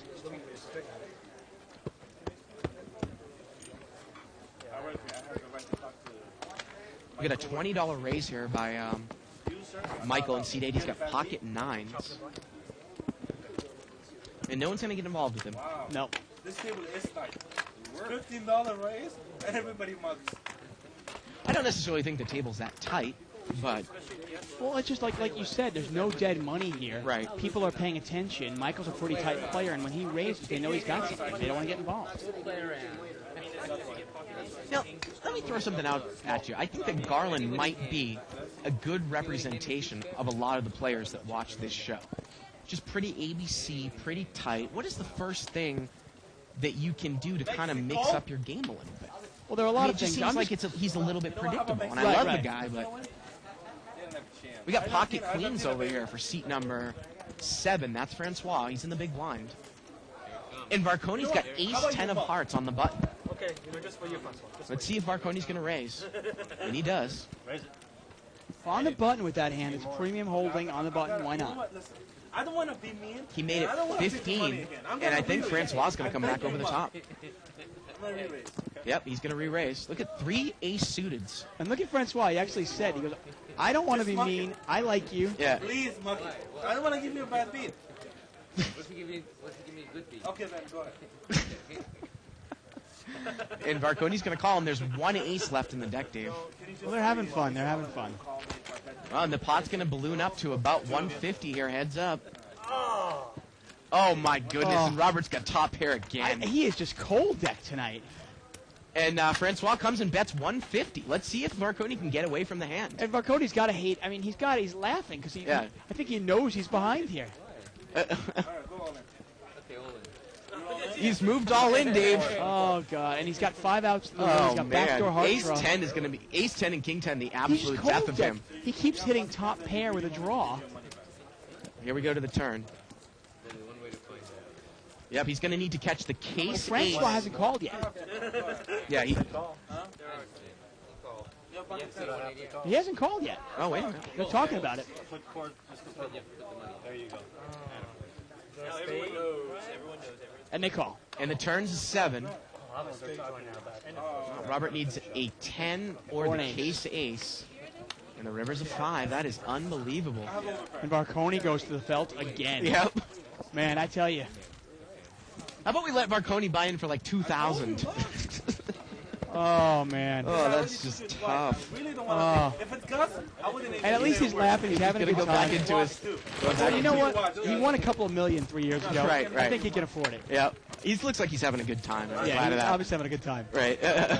I think he's laughing also because this is probably, and remember, this is the first live cash game ever, right? And he happens to be on the show, Right. and he's losing in front of all these people. No, I think he definitely overplayed that hand. I gotta say, I think he, but the last two times with Ace King of Diamonds and King 10 of Hearts, where he went broke, I play him exactly the same way. I go broke in those two hands also. I swear. How do you know? I'm not rich like you. I invest my money on football. King Queen for Sylvester, and he's going to raise it up. And Marconi's got Pocket tens. Was he not in the hand? maybe he didn't look at his hand. Maybe he just didn't feel like he wasn't going to play the next hand or Yeah, something. and I've known a lot of good players that do that. That actually just say, "I will not play the next hand." Well, he has an overpair to what would have been the board here. Right. You're first. Okay. The best hand is actually Francois with 3-4. Got checked around. The turn's a 3. Well, now he's got 2 pair. Stop your betting. Yeah, Francois got 3-4. 45. Now this is interesting here. Seat 8, Michael has ace of clubs. He's got the nut flush draw. He's got a wheel draw. Plus he has a pair of deuces. Oh, interesting. And there he is. Francois got 3-4 of diamonds in seat number 7. Yeah. He makes the bet, and Michael calls. And there we go. Yeah. Obviously, King, Queen, and Queen, Jack are pretty much garbage here. Sylvester's got the King of clubs, but he doesn't even know if that's the nuts. Yep, he folds. Throws it away. So Michael could catch a club or a 5 here, right?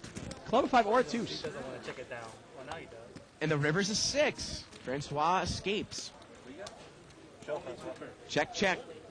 Now, Or an ace also. He had a bunch of outs. yeah, or an ace. Now, could that have been a perfect case where Mike could have actually bet the river there? Definitely. I mean, a 6 comes off on the river. You can easily maybe think that Mike has a club draw and an open-ended straight draw, or some sort of open-ended straight draw with a 5. Exactly. Well, he Yeah. had a gut shot with overcards, Right. with a pair, with the club draw.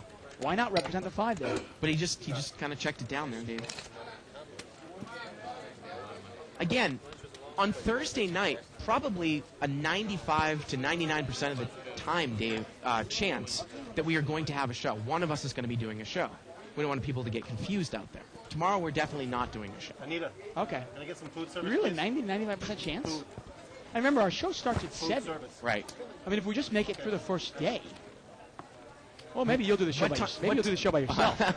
I mean, I'd say 95% chance I'll still be in the tournament. Oh, okay. What time does the tournament go to, and what time does it start the next day at? I want to say it probably starts at 4 or 5 o'clock the next day. And how long do they play the first day?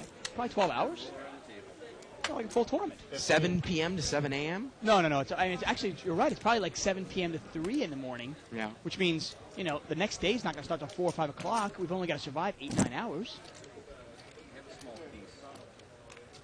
Michael's going to bet. So I think they So play maybe the 6 percentage levels. is lower than that, then, obviously. Michael bets here with King 9, and Robert calls with Jack 8, and Michael hits top pair now. Michael was He betting. checks it, and now Robert's going to bet.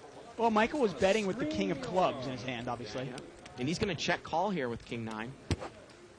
And if the river comes blank, it's probably going to go check, check. Oh, the river's a club. And Marconi makes 2 pair. And Michael checked it, and Marconi's going to bet the 2 pair at the end here. 50. He bets 50. Now, Michael cannot raise this. He can only call Yeah. this, folks. Only 2 pair. Michael's going to take it down there with the King of clubs. And he laughs, and Olga looks over his shoulder, and maybe Olga will tap him and tag in there, And he's going back into his wallet for another 100. Oh, I'm glad they're just having a good time. You said 100 behind 5. the math was right, wasn't it? And I mean, Robert Marconi, he's down about $1,600. Makes everyone else at the table a real deep stack here, right? Yeah, there's a lot of money on this table right Right. now. Well, I mean, you want to say, the only 2 players that are actually down at this table are Jerry in seat 6, Robert Marconi in seat 5, and Cheryl in seat 1. probably seat 9, Garland is probably down a little bit as well. I haven't seen him play a hand yet, really, except Ace Queen against Ron Rose, where he chopped it. 20. And Varconi is limped in with Ace Jack. But seat 6, Jerry is going to raise it up with King, Queen, Spades. Makes it 20 to go. Ace And- Queen over there for seat 8, Michael. Yeah, he calls. Cheryl's going to call. And that's going to bring in Robert Varconi. Look at that, all Broadway out there, Yep. folks. Wow, Jack 10-4. Roberts out-flopped everyone. Yep. See if Now- he comes out and bets. Well, Jerry here's got an open-ended straight draw with a backdoor flush draw plus overcards. He's got a really powerful hand. He's going to bet here. 100. He bets 100. He bets about the size of the pot. And Jerry is going to move all in. Yeah, well, Marconi has moved as put $100 in the pot with the best hands. Yeah. Jerry has raised all in with a really big draw. And it looks like it's another 140, and Robert makes the call. And hopefully, for his sake, he can win at least one hand here. Yeah, well, Jerry's open-ended with an overcard. Turns the deuce. 2 overcards. I'm due too. Here we go to the river. The river's an ace, and Robert makes 2 pair, and Jerry's got a straight. Oh, my goodness. Oh, man. This is unbelievable stuff. I want to apologize to him right now. Wow. I mean, I just feel awful. I'm like wincing in the booth here. Oh. Ask him if he can buy in for more money. Can he buy in for more money? Man. Why? Why do you want to buy him for more money? He's getting killed tonight. Well, he's asking if they can raise the stakes. Give the guy. Maybe we can ask the table if maybe he can bring 1,000 onto the table. I mean, I've actually always thought this game should be, if you lose your first 500, you should be able to rebuy for 1,000. Maybe Donna can ask if anybody objects on the table. Unrestricted buy-in. Yes. 500. You gotta have the 5. Say yes. Unrestricted buy-in. He wants to go to 2,000 or something. At least. Unless I'm gonna. I don't know if Donna's asked the What do table. you want to do? I don't. No, we're gonna raise the stakes. Do they want to raise the stakes? It's not How necessary. about they just let Robert bring in 1,000 on the table? Robert, you want to buy it? We'll see what happens here. Well, Garland's got the button. Yeah. He's in seat 9. But I don't want to. And the action is on Gus in seat 3. What the table decides. I think everyone's going to allow it if he wants. Allow him to put more money on the table if he wants to. Hey, I got to tell you, the way Varconi's running tonight, I'd let him put as much money on the table as he wants. Unfortunately, he can't. I don't have any objection. I can buy unlimited. Buy it. See if he can buy 1,000. Don't push it. That's fine with me. What do we let you buy in for 1,000 more and that'll be okay? There you go. That's what I was trying to say. Well, there we go here. Yeah. And this pot is like, I want to say 6-handed. Nothing is 5 to call. He has an option to buy more money. That's all that happens. And you do. Everyone can buy one. You can buy more? Sure. Why limit it to just one super? Want to buy more? Special occasion. Option. No problem. Go ahead and let's see a flop. Limped around here. 5 players. 5-way action. 5-way action, that's a $25 pot to the flop. 10-9-4, couple of spades there. Big flop for Garland here. He's got an open-ended straight draw. 20. Garland's going to bet 20. Yeah, it was on the button. He's going to bet his semi-bluff. Nice bet here by Garland. Take it down, number 9. And he takes it down. Uses image. Well done. Yep. I think Dave is actually going to. Let you know if you even got up. Dave's going to go actually out to the table here and see. And you know what? He's not too bad. Don't bring him. We're going to get another chip count in here soon enough. Don't do it. Dave Don't tucked into listen the to any rescue, of them. as always. Just listen to me. He wants to have more an opportunity to get your chips. No. Don't listen to him. He's a And there, we're to take a look at another chip count here. Well, Francois, he's leading the table with 1,600. You can see at everyone else is at. Let's take a look at the differences here. Double, no problem. Wow, Robert McCartney almost down $2,000. No camera behind, please. Unbelievable. No behind. Please, no behind. And Francois, the big winner, he's taken Varconi to the felt 2 times. Unbelievable. Forgot. Service, 00. Wow. Service. Options. Gus. Button 6 moves players. over here to, it looks like Cheryl in seat 1. 6-way action. But listen, I was nice. I told him to call. Ace King 9 here with a couple hearts. And seat number 6 has got the nut flush draw, king 4 of hearts. And Jerry looks like he's going to come out and bet 30. Yes. Now, Francois's got ace queen. He's next to act in seat 7. Let's see what Francois's going to do here. 30? He's got 4 people to act behind him. I think the pot was limped around. I'm just going to raise it minimum. And he says he's going to raise the minimum. He's going to make it 60 to go. No, I'm not worried about it.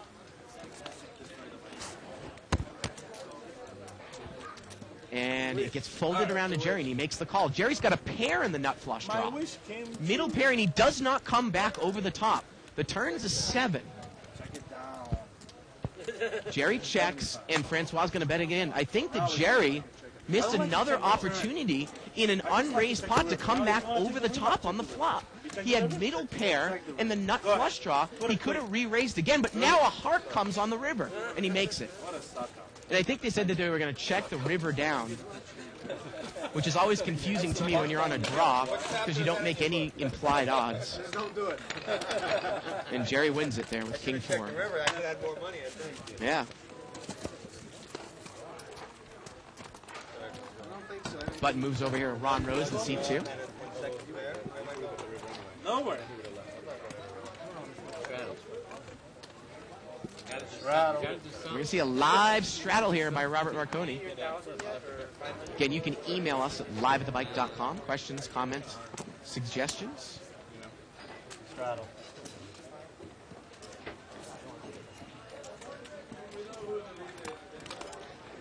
Live straddle, so it's going to be $10 to call. Couple limpers here. So again, even though Jerry won that hand, I think he definitely had another opportunity. We've seen it twice tonight where he could have re-raised the flop with middle pair and the nut flush draw. 5-way action here. Jerry's got pocket 4s. 6-3 deuce. Looks like pocket 4s might be the best hand. Gus is going to come out and bet here. 45. Ace 8. Bets 45. You take her back there and... What the hell is he doing? What the hell is he doing in this game? And Sylvester's thinking about it here. He's got a gut shot to the 4 with an overcard. He folds. Let's see what... And that's actually Francois that's got pocket 4s. Let's see if he's going to get involved with his hand. He has a gut shot, and he actually has the best hand here. And Gus takes it down with a stone-cold bluff with ace 8. There you go. Luckily, you had one of those good days, several good days before. Oh, I had a great winning. Gus with his post-flop aggression takes down that pot.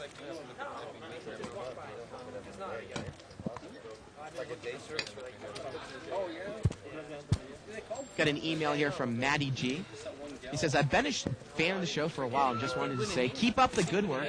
Good luck in the Invitational tournament. I'll be disappointed if anything less than Barter Tuckman appear at the final table. And so would we.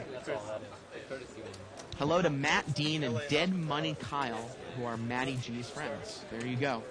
Again, you can email us at liveatthebike.com. Button moves over here to Gus in seat 3. You got that big voice. Limp, limp.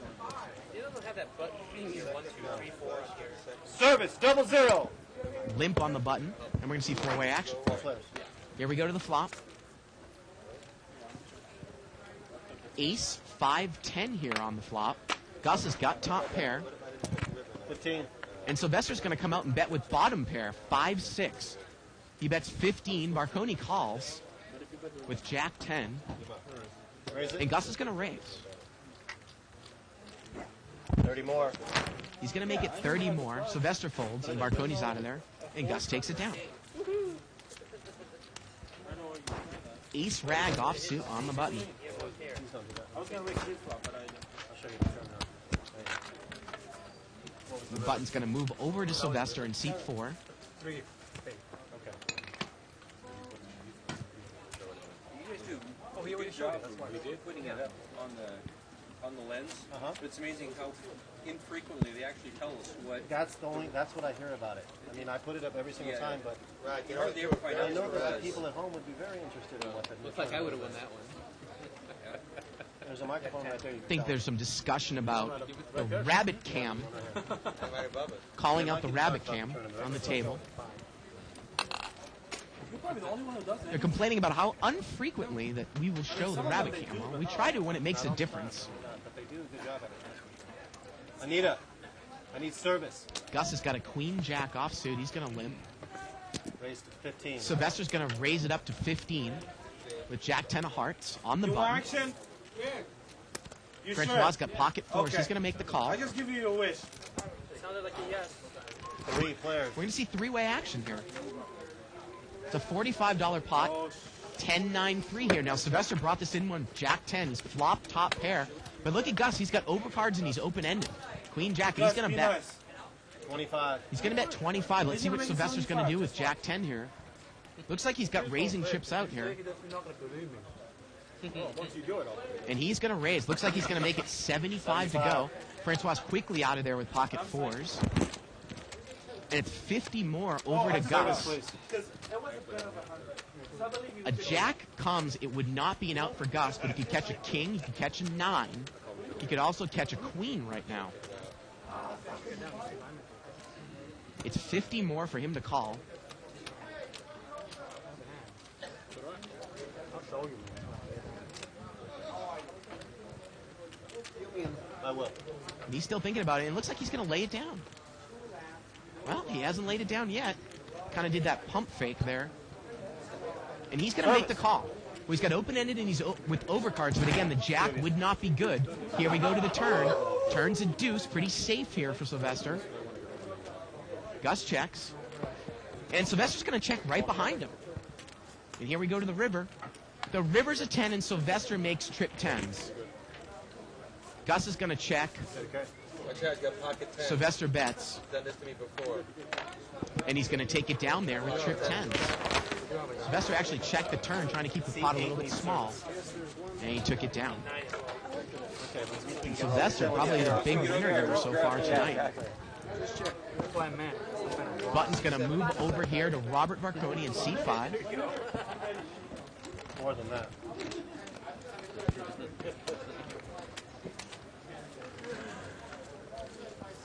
And the big blind is C7, Francois' hand. Welcome back, Dave. Hey, I told Robert that he can bind 1,000, but he doesn't want to. He doesn't want to rock the ship. Yeah. He figures, okay, those are the rules. I'll play with them. No problem. You have to stand in between them. I mean, the funny thing is, once you just get one double up, if you can finally get lucky enough to double up, it'll be right there, you know? Yeah, well, sometimes that happens. I mean, I've actually played this game where a couple of times, everybody's got a lot of money, and you're stuck at like $420 or $380, and you could never get enough money to really make a move. Right. You have to like win that first hand to get some chips.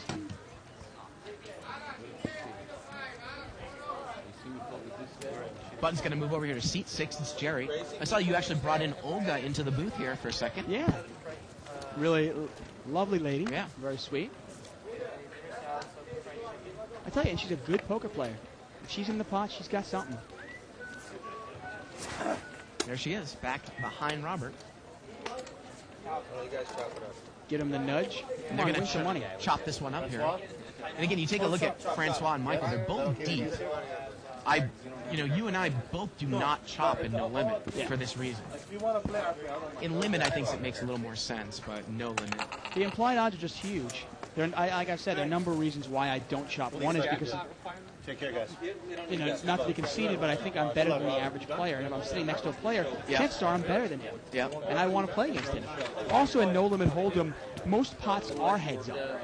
Right. So why not play? A third reason why I like to play it also is if you're in a tournament, obviously you're not chopping up blinds. Right. And why not get a little experience playing those blinds? Now, Dave, In a real there game. have been a couple comments about how the feed here has been a little bit choppy. There's still that link on the homepage regarding if you're having major problems, you can click and it will help us log track some of the problems with the stream. Well, that's great. So you can still use that. Keep that as a reminder. So we can actually hear what you just said. Go to the link. Right? You're too lucky. Well, you can actually click on the link to report a problem, a major Okay. problem. 3 players. It's good to know. It's going to come to this end of the table. Holy cow. Three-way action here. 7-5-5. It was limped around. Bet $10. Got a $10 bet here by Garland. I think Cheryl went and bought the Poker Aces book and had Ron Rose autographed. Yeah, there you go. Garland's bet here with king high, and it's good. And he's going to take it down. We're already halfway through the show. So those sit-and-go games, that's when they're going to take like 9 and then 10 players. Yeah, 10 players. whatever is there is there. Now, Robert Marconi is actually not in the book. I was going to think maybe he's in the book and maybe she can get an autograph from him too. Right. I'm surprised he's not in the book. Maybe the book was done too early What did I play? before he actually won the World Series. Let's see, the book was made, copyright in 2004. I remember reading about it. Queen 10. And the other guy was. The guy had 8 jack suited. Button moves over here to seed 8. Flop was 4 queen, 2 clubs. So I had queens and 4s. He had a flush draw. Okay. I checked. Limped He around him. checked. I bet 50,000. Thought he went all in. I called. Turn was a 10, and the river was a club. Gave him a flush. But it was a 10 of clubs. Gave him a full house. And you hear Robert there talking about one of the hands he played during the World Series of Poker in 2002 when he won the championship. See it. He saw the flush draw, and he was So happy. flush first, and then Okay, the second, who's the second person? Julian Gardner. And talking about a hand he had with Julian Gardner, who came in second place in that tournament. Very good young English player. Manchester, right? Precisely. How much did you get there? Sort of player. 2 million? That's before the internet boomed, right? Boom. Yep. Exactly. And after that was the lousy player First Moneymaker, 2003. against Fossil my Man, 2004. companion.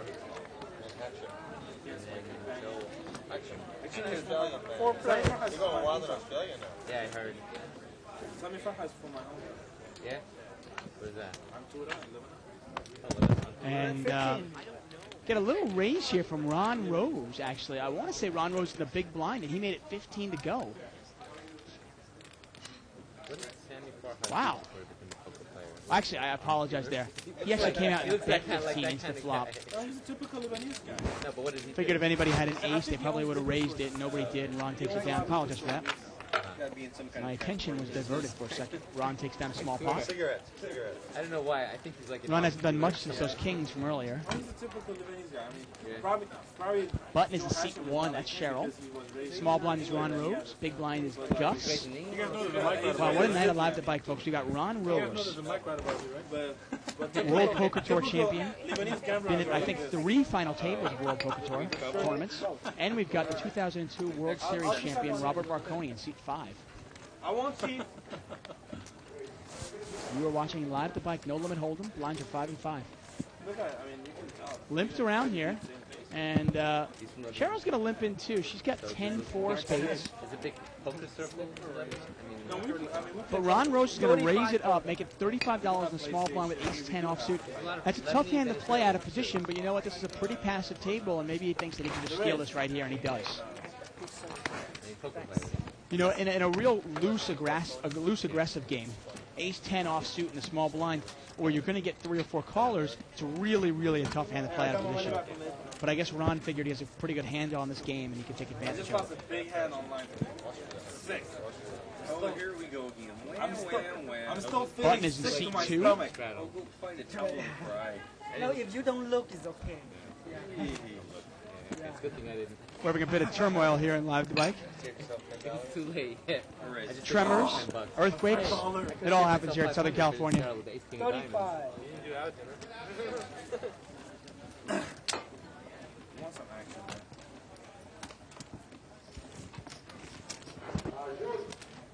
Don't look at me. I don't know if you call. I might call. I might not. That's what I'm thinking. It's a raise and fold hand. I know it. Raise and fold hand. It's a call, not call hand. Pocket 10's here for Michael. He's going to raise it up. Makes it $30, and nobody's going to call him. And this game is somewhat slowed down here. Sometimes this happens if you don't get a couple of live players in the game. You know, unfortunately, all these players know how to play. A couple of them are a little more passive for my taste. Too passive for my taste. But Obviously, that's not going to add action to the game. Oh, no, I don't have to. No. Time, I had to stay.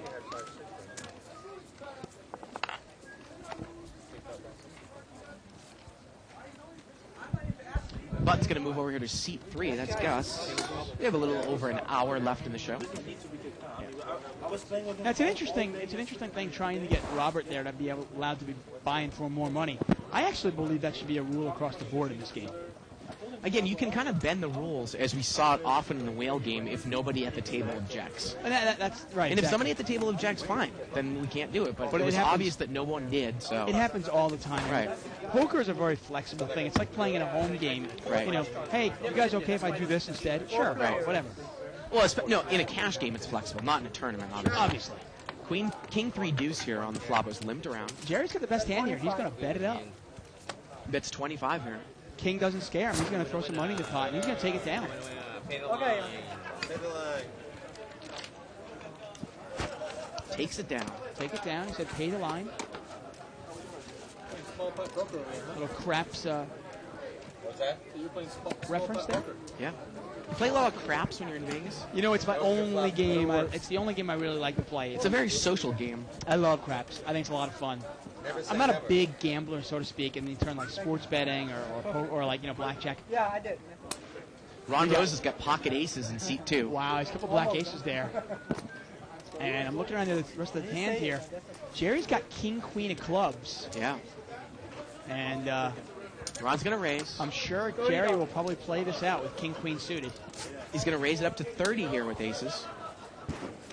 Man. Jerry's going to make the call. Now, Francois got pocket sixes. He makes the call. Now, Francois is real deep. This Yeah. is the kind of hand you want against a big player who's also deep. Ooh, 8, deuce, 4. Look at Jerry's hand. Overcards and a club draw. Yeah, now, but Ron Ron's Rose got- has got the ace of clubs. Yeah, Ron's got the ace of clubs, and he's got to realize, he looks at that and goes, well, wait a second. Now, seat number 6, Jerry's going to bet 70 into a $90 pot. Let's see what Ron's going to do. Now, I like the bet by Jerry, but Jerry's got to keep in mind, I know he watches the archives here, if he's going to bet 70 here on a flush draw, he better bet 70 when he has a set of 4s also. And Ron is going to call him in position. We've got a $200 pot going to the turn, and the turn's a club. Oh, no. Wow. For Ron Rose. But Ron's going to redraw for the higher club draw. Now, this is interesting.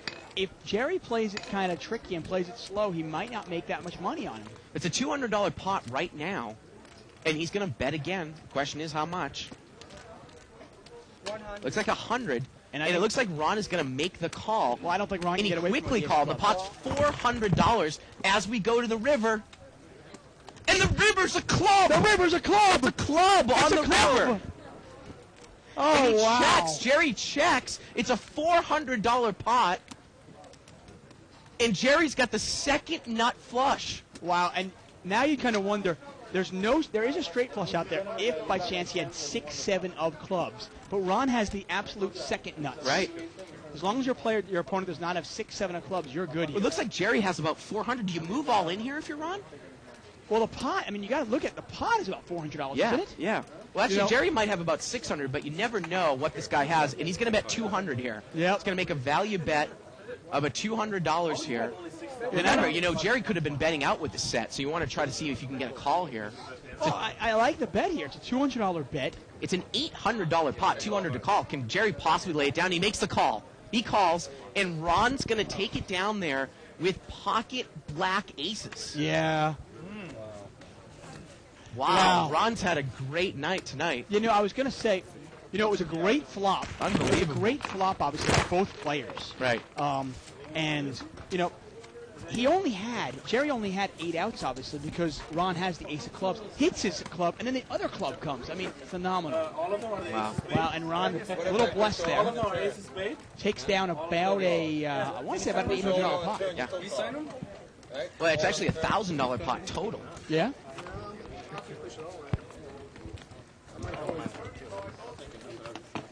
And Varconi's given everybody at the table autographs. Oh, pretty cool.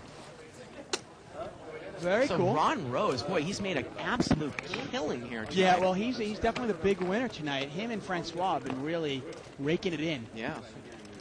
Hey, Robert Varconi, I mean, how often do you get to play with the World Series of Poker champion, folks? $15 raise Really here phenomenal. by Cheryl with Ace Jack. Jerry's going to call. 15. 3 players. And we're gonna go 3 ways, 3-handed here. Ace, King, Deuce. Cheryl with the best hand. She's got Ace, Jack. Ace of Hearts in her hand. And 35. and she's gonna take it down. Follows through there. Nobody's gonna call. She takes down about a $50 pot. Well done, Cheryl. She's been somewhat, a little cold deck tonight. I mean, she had 2 pair when Michael flopped straight. She also had queens when Gus had kings. It's funny. I don't necessarily want to get into a deep conversation about this, but I remember sometime when I said that I was quote-unquote cold-decked a couple weeks ago. Yeah. Someone said cold deck doesn't mean bad cards. It means cheating. Do you know what? Yeah, I mean, there's so many different definitions for it. I don't even want to get into it. I know. It's kind of like one form of cold deck, by Right. the way, is it's not necessarily bad cards. Actually, cold deck is the opposite. It's more like second best hands. Yeah. The way I've always heard it. It's more of you're getting queens when somebody has kings. You're getting 2 pair when somebody's got a set. And look at the stack of chips in front of Ron Rose. I don't care. I mean, if I'm getting 9 deuce all day, I'm not gonna lose any money in this game. I don't care. Right. I just don't want queens when somebody has kings. 5 players. Little $15 raise here, I believe, by seat number 6 with pocket 5s, Jerry. Wow, well, Francois got the best hand here. It's a good flop for both players. Well, actually, we got a 9-10. Robert Varconi's got 9-10. Yeah, I didn't see that. We got a bet out here by, it looks like, Michael. And Robert and Michael both have the same hand. Robert calls Michael's bet, and Francois out of there. And if this goes to showdown, they're going to chop it up. Okay, now you wonder, by just calling, definitely puts a lot of pressure. Wow, the turn's a diamond. Yeah, and if Robert can bet this, he can take it away. Well, it goes check on the turn. I got the 10. And it goes check on the river, and they're going to chop it up. Me too. Hey, split a pie! Exactly. And I think that's Robert's first win of the night, and it's a chop pot. Yeah, chop pot, great. Yeah, and he's got, obviously, both players play your best 5-card hand, so both players have 10s and 3s and a jack kicker. Right. Okay, chance I have another world champion sitting there. Don't feel bad. We'll catch you. Email here from Bill Moore. You're thinking I'm And Bill actually states something that some of my buddies at home do in their home games. I think they should make a rule in the no-limit games that they should be able to buy in for 75% of the big stack. This is the way that they do it in the casino I regularly play at. I really like the webcast, and I wish you guys continued success. I mean, there are some ways I actually agree with it. I mean, I like the fact that there are restricted games here because it's good for beginners. But there are some times where the restricted games, like the $200 game, Right. I'll look at it and there's 5 players with $2,000. And I'm like, what am I going to sit in this game with 200? I go, that's a joke. I can't, there's no way you can really play it. Flop with Ace, King, 7, Rainbow. And Michael's got the best hand. And he's going to bet it straight out from first position. And he's going to take it down. Nice play by Michael there.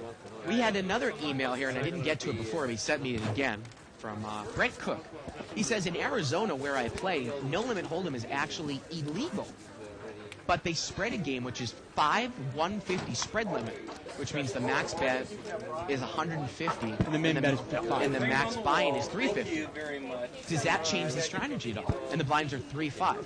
Well, with those types of stacks, I don't think it would change it that much, would it? Unless you get really, really deep and it plays almost more like a pot limit. Yeah, you were right? going to say, with a max buy-in of only $350, Yeah. obviously the implied odds aren't there anyway. Right. If somebody's going to raise it up to $60 and you've got pocket fours, you're not calling to hit a 6. Right. Obviously, it would make a big difference, though, if you were buying into 3,000 and you could Right. only bet 150. Seat 4 is going to raise to 40 here. That's Sylvester. He's got ace-queen. Yes, 10-9 for Cheryl in seat 1. See if she gets involved. And it looks like Sylvester's going to take it down here.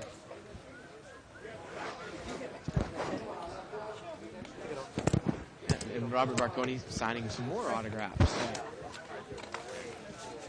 Looks like he's got a couple of special autograph cards, right? Ace, Yeah, ace he of spades actually cards. gave me one when I saw him the other night and Right. invited him to the show. It's kind of his business card. It's a deck of cards. Awesome. And they're really cool. Of course, you saw that. You can check out the LAPokerscene.com, Dave. You can play at the Vats Allen $25 no-limit table. You can use the bonus code 5X500K. Get you 5 free entries into first stage daily free rolls. If you win one of those, you get into the finals in October for a tournament. Wow, look at that. Oh, there you go. Pocket aces for There you Robert go. Marconi. And he's got it backwards for us, but you can check it out. It's, Yeah. he actually works with interpoker.com. Yeah. Don't put it in your hand. I mean, don't slip it into your hand. Don't worry, I won't. And it's Robert Queen 10 Barconi. Yeah. Flop is 4-4-5 here. Pocket aces for Robert. Oh, actually, for a second I got excited. I saw He's pocket not in aces the hand, for Barconi. Dave. He's not in the hand. I look over to the screen, I see 2 aces. Yeah. But Cheryl has the best hand here with Queen 5, and she's going to take it down. She bets. Garland is not getting involved with 5-7, and there we go. Robert Queen 10 Barconi, World Series of Poker champion, 2002. Well, you can get a bonus of up to $120 million. Yeah. All you got to do is sign up to play at interpoker.com/Rob. Yeah, there you go. Well, I think Pretty I cool. need to live in that. I've actually played on Inter Casino before, which I think is linked. All kinds of internet gaming sites out there as well, obviously. So, LA Poker Chain, $500,000 free roll. Check it out. 5 free entries into Yeah. Stage 1 tournaments. And first place, by the way, for that is $200,000. And then check it out. You can play in, I think it's a $10 no-limit tournament against me a week from Sunday, March 5th, with a $100 bounty on my head. Super. Is it rebuys or no rebuys? No. Not I am that there. Limped around here. I didn't know this was going to happen. And Gus is going to tap the table, 6 players. flip his chip in the pot, and 7 ways. You see the flop here, $35 in the pot, folks. Jack 10-6, couple of spades. And really has missed everybody. I mean, this is an ugly flop for every single player out there. Nobody has a jack. Nobody has a 10. Nobody's got any real draw. The best hand, I want to say, is actually Ron Okay, go ahead, grab your Rose chips. there with 6-7. Yeah, bottom pair. And everybody checks it. Now the turn is another 10, and the 6 is still good here. Yeah, and it's the third spade, and the biggest spade out there is Cheryl with the 7 of spades. Right. And this is just getting uglier and uglier, and let's see if this gets... And the river's another spade here, River's another and spade. Cheryl's got the best hand here with 7 of spades. She's on the button as well. Bet you win. And everybody says it. He goes, whoever bets this wins it. And that's probably true. I don't think anybody can call a bet. Well, it looks like Gus, well, he's got chips in his hand. He's going to bet. Bet 20. He's going to bet 20. He's with the 5 of spades, Dave. Well, it's a bluff here. He's going to try to get Cheryl out here. Cheryl's got the 7 of spades. Can I just look at it? Yeah, and it works. Yeah, nice bet by Gus there. He steals a pot. Yeah, Give me that. there you go. Gus is going to take it down And there. obviously Ron had 6-7 clubs. He's not going to call. Right? Yeah, take it down. And Gus takes down, you know what? He earned himself $35 there. He puts in 20 to win 35. You know, well played. And you can't blame Cheryl there. You know, Gus shows her the bluff, but you can't blame Cheryl because, hey, what is she going to call with a 7 of spades? Button's going to move over here to seat 2. Now let me ask you this: might you ever raise with the 7 of spades? Not just call, but raise, trying to get like a 9 out. You know what I mean? Obviously, you're not raising for value. You're not going to get somebody with a better hand, but you might raise to get an 8 or 9 or 10 out there. Right. Because if she raises it to $50, he can only really call with maybe the king or the ace, right? And might he have bet with the ace or the king on the turn to try to steal it?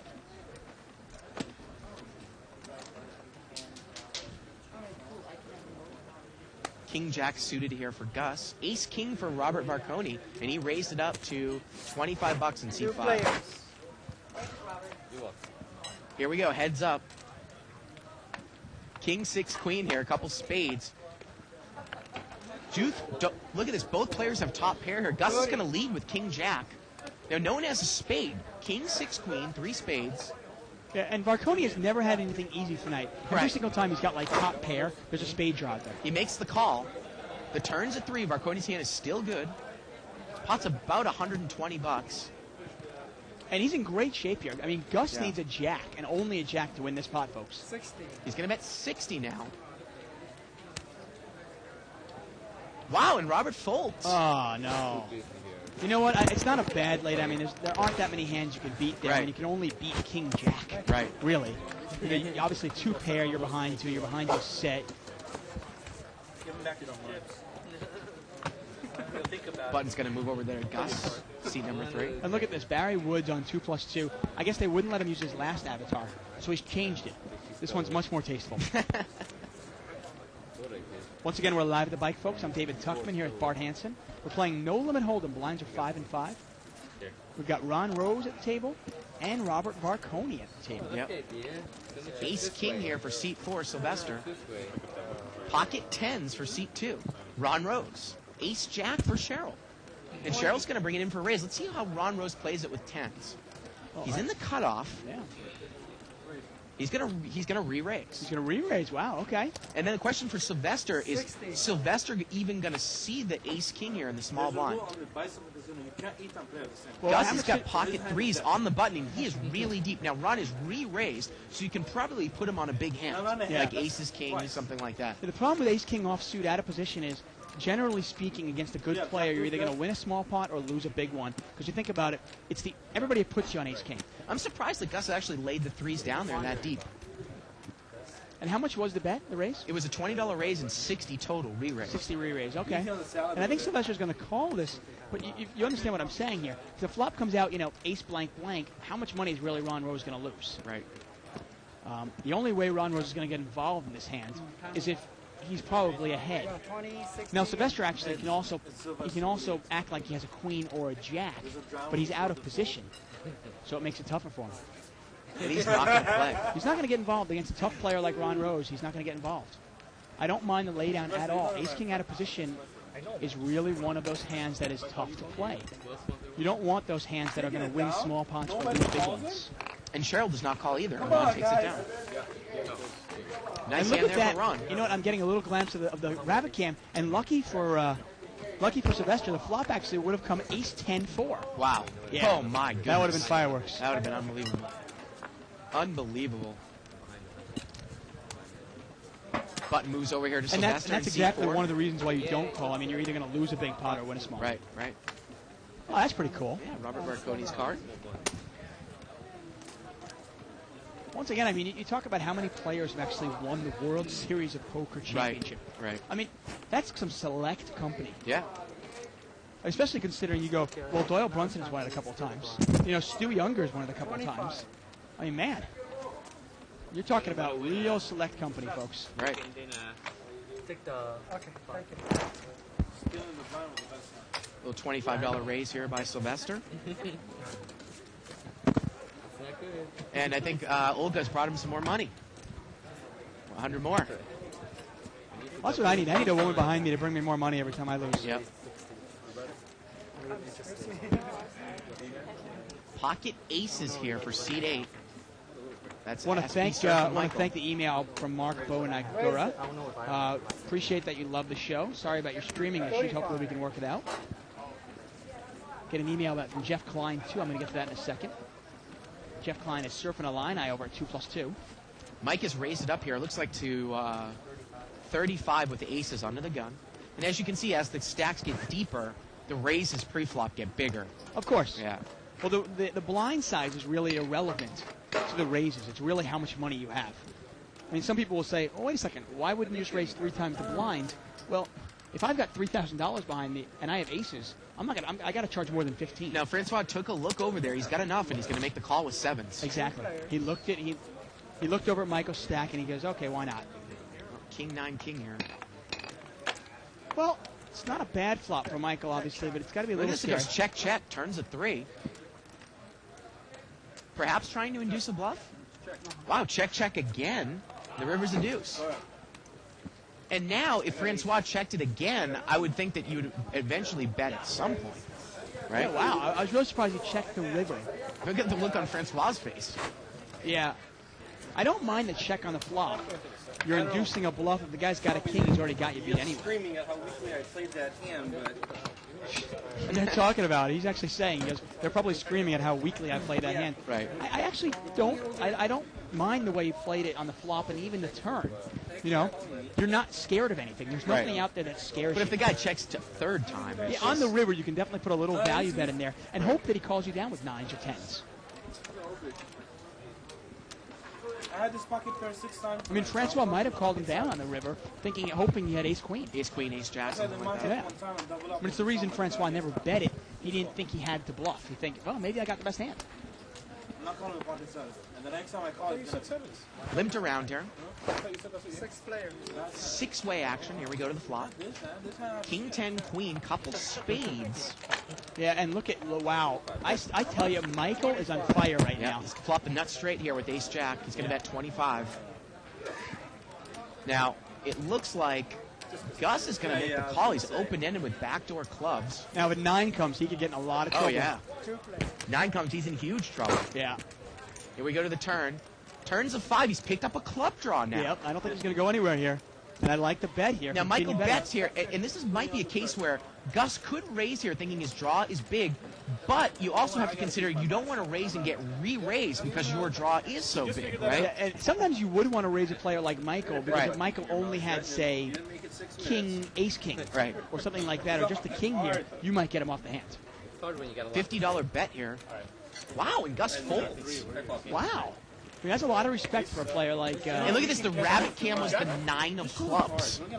Gus would have made a backdoor club flush. Wow. And he probably would have gotten paid. I mean, those backdoor draws are hard to see. Yeah. Interesting email from Jeff Klein, and he actually says he was talking about how he wished he had listened to us a little bit more because he's been losing a lot of hands with ace jack and ace queen, which we always talk about as huge trap hands. In Right. Appreciate the email, Jeff. Thanks a lot.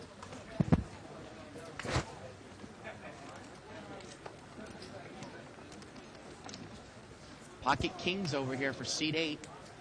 SP Surf and Michael absolutely on fire. Wow. So let's see. He's got aces. Then he Right. flops the nuts with ace jack, and now he's got kings. And he's going to raise. Man. Oh. Okay, no, actually, for a second there, I thought Cheryl had queens again, but she actually has queen jack. He's only going to make it 25 more here after a few limpers. I mean, that's almost inviting a bunch of callers. I would think you'd want to make it more than that. And sure enough, Garland's going to call Wow. it ace-5 of spades, see if he can break him. And Jerry calls with jack 10. Now, you have ace-5 of spades here. You're not looking for an ace, right?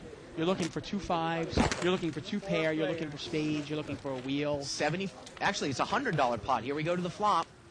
Oh, wow. Oh, what a flop. Garland's got the nut flush draw here. 10, 6, 4. Jerry's got top pair.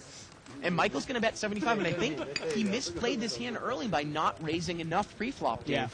He's going to bet 75, and Garland moves all in. I love the play by Garland here. I love But the play. again, if it gets folded, and Jerry makes the call, and I was going to say if it gets folded to Mike, I think Mike has to call with kings, and now, can he overcall here with the overpair? Wow. Now, Jerry's kind of inconsequential. He doesn't have any money. Right. So Jerry might be calling with anything. He could be calling with spades. But this is Garland making a move. Garland hasn't made a move since 1981. Again, and Michael, I know he'll go back and watch it, but he just didn't raise enough pre-flop to get really any information. He took Right. it 4 ways. Some people will say, hey, he raised it 5 times the big blind. Right. But the big blind is kind of irrelevant. Your stack size is what's relevant here. 20 more. And this is a great play by Garland. I absolutely love it. It's a 225 more, and Michael's going to call. Wow, and you know what? It's a great play by Garland here. Garland has 2 callers in here. Yeah. And he's got a bunch of outs. Any spade or any ace is going to win this pot for him. Boy, this main pot is going to be about $800 here. Yeah, he also has backdoor straight draw at the 5 spades. Here we go to the turn. Turns of 4, no help. No, he needs an ace or a spade. Oh, the river's a spade, and Garland's going to take the whole thing down with And a nut Garland flush. takes it down, a little bit of gamble, and he takes the whole pot down. Well Yep. played by Garland. I love the play by Garland. Love it. That really, I mean, that is just, you've got to realize that if your opponent has a big pair, okay, even if he has kings there, you have 12 outs. Yeah. And with 12 outs, and the dead money that's already in the pot, plus another person that's already there, Right. you're clearly, you're getting compensated. You're getting enough odds to put your money in there. Button moves over here to seat 8. Were you going anywhere with his aces? Yeah. Really? Push it all in. But if you push all in on the turn, you're not Got going about 40 minutes left in the show. Let's be honest, you're not going nowhere. You only would have lost more. 15. Because you bet 200 at the river. Wow, and Garland wins a huge pot there. 400 at that time. He almost triples up his money there. And you know what? Garland is a perfect perfect example of you don't have to play a lot of pots to win money. Now, Garland, he plays a little bit passive for my taste, but that was a great play, really aggressive. Love to see that in his arsenal. We see the pot 4 ways here. Jack 9-6 here. Varconi's got overcards and a gut shot straight draw. And but Gus is the best hand at 4. It's hard for him to know that, though, but he's going to put some money out there and test it. Now, we often talk about overcards being somewhat of a trap hand, and this is one of those times where I like the overcards because he's got a gut shot as well as the overcards. Plus, he's got the queen of clubs in his hands, but he's not going to get involved. Gus takes it down. Nice bet by him.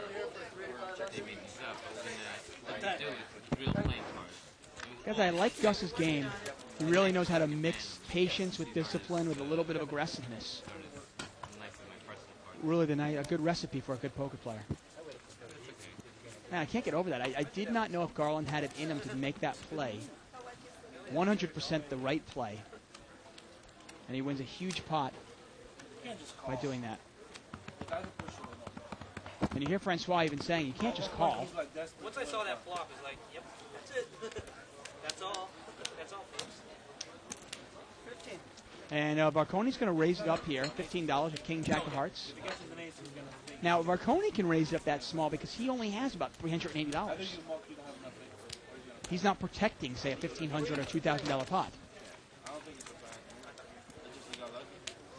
And flop is 10-9-3, 2 diamonds, and Michael gets right back on the rampage here. He has flopped the nut flush draw.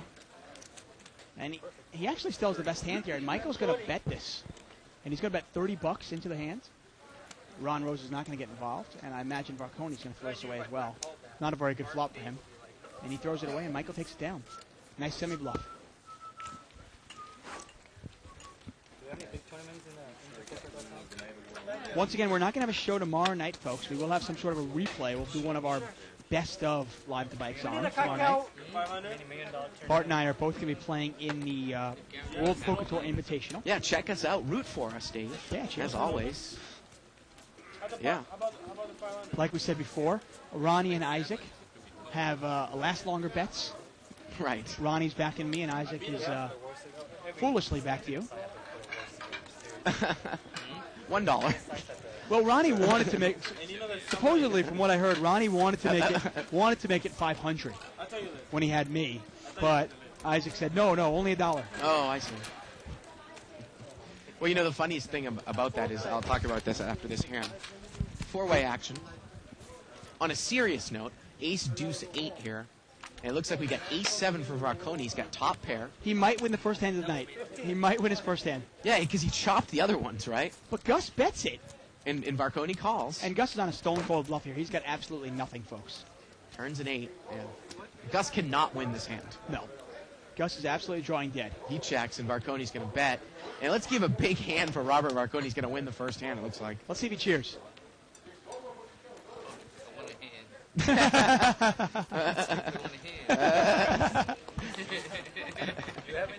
What I was going to say about the Invitational, Dave, is anytime you find yourself in a tournament where the levels are short, or say it's like a free roll or something where you're not really deep stack, you don't get a lot of chips to work with, a last longer is actually kind of pointless in that type of tournament, because the right strategy for this tournament is to really gamble it up at the beginning and accumulate chips, right? Because you're not, there's no prize pool past the first 6 spots. Right, Yeah. but I will say, I do believe there are 1 hour long rounds. And I don't know what the details are. And I Yeah. do believe we get 10,000 chips to start with. Okay. So you can play some poker.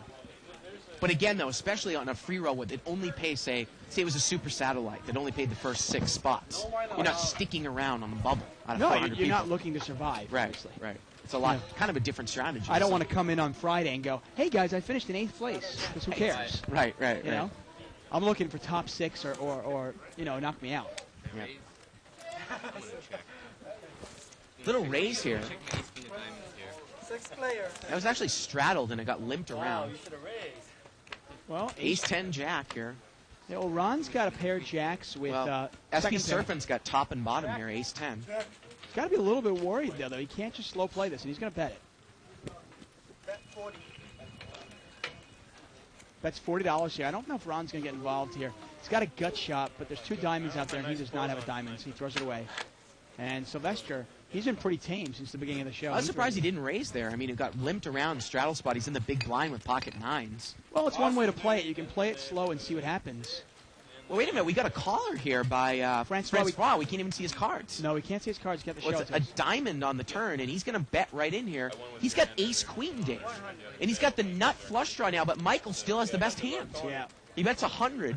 But he's playing the player. He's betting into Michael, and it's a tough call for Michael. Francois check called the flop, and now he's bet the turn, representing the flush. Yeah, now Michael cannot beat ace-jack. He cannot beat king-queen, and cannot beat diamonds anymore. Right. All he can beat is exactly what Francois has, pretty much. Right. Man, a lot of big hands out there for considering it was an unraised pot. And Michael's going to call. Michael's going to make the call. And the Francois pot is now about $350. Here we go to the river. The river's a 6, and Michael's good here with ace-10. Yes, he is, obviously. And Francois is going to probably put a little blocker bet in there, it looks like. Yeah, Francois obviously got 2 pair also, but he's got aces and 6s with a queen kicker. He bets 80 here. Michael calls, and ace-10 is good. Now, could you ever sense that blocker bet and put some sort of pseudo-value raise there in the river? I don't think ace-10 is a big enough It's not hand. big enough there? I don't think so. What about ace-jack? That's much better. Yeah. Because it's one more hand you can beat. Right, right.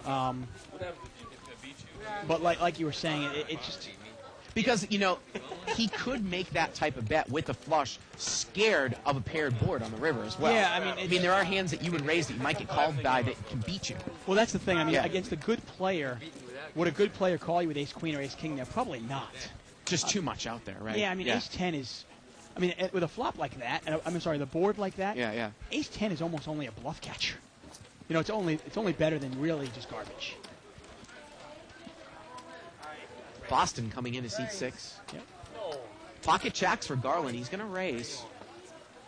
Well, I got to tell you, the interesting thing there that Francois actually picked up a lot of outs there. Obviously, any queen, any king, and any diamond would have given him the pot.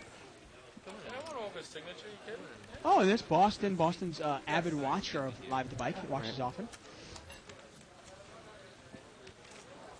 Pretty solid player. I've played him a couple times. Garland takes it down. I mean, why would you ever give Garland any action? Well, you know, we just saw them. He bluffed, though. He made a great semi-bluff. There you go. Again, though, I again point to Michael with the mistake, raising to 25. Again, with the stack size this big, Dave. I mean, it's almost like playing the 5-10 game, and I've got pocket kings. It gets limped around to me 7 ways. This is in the $500 game. And I've got kings. Everybody's deep stack. I raise to 50. Well, everyone's going to call. First person calls. Now the second person calls. Now everyone else is going to call. Yeah, oftentimes you've got to make your raises pre-flop based on the game you're playing in, and based on how many players you want to call. Now, the other thing that I say sometimes, too, is that unless you're kings or aces, say, you had aces in that spot, improve. This is going to get limped around, and they're going to play it out in the blinds here. Ace 7-3. Both players pick up bottom pair. And Boston's got him out-kicked. Bet and a call. Turns a 5. Boston's still got him out-kicked. He's going to bet again. I don't know if Robert's going to take one off. Well, he's got a gut shot now. Yeah, he does.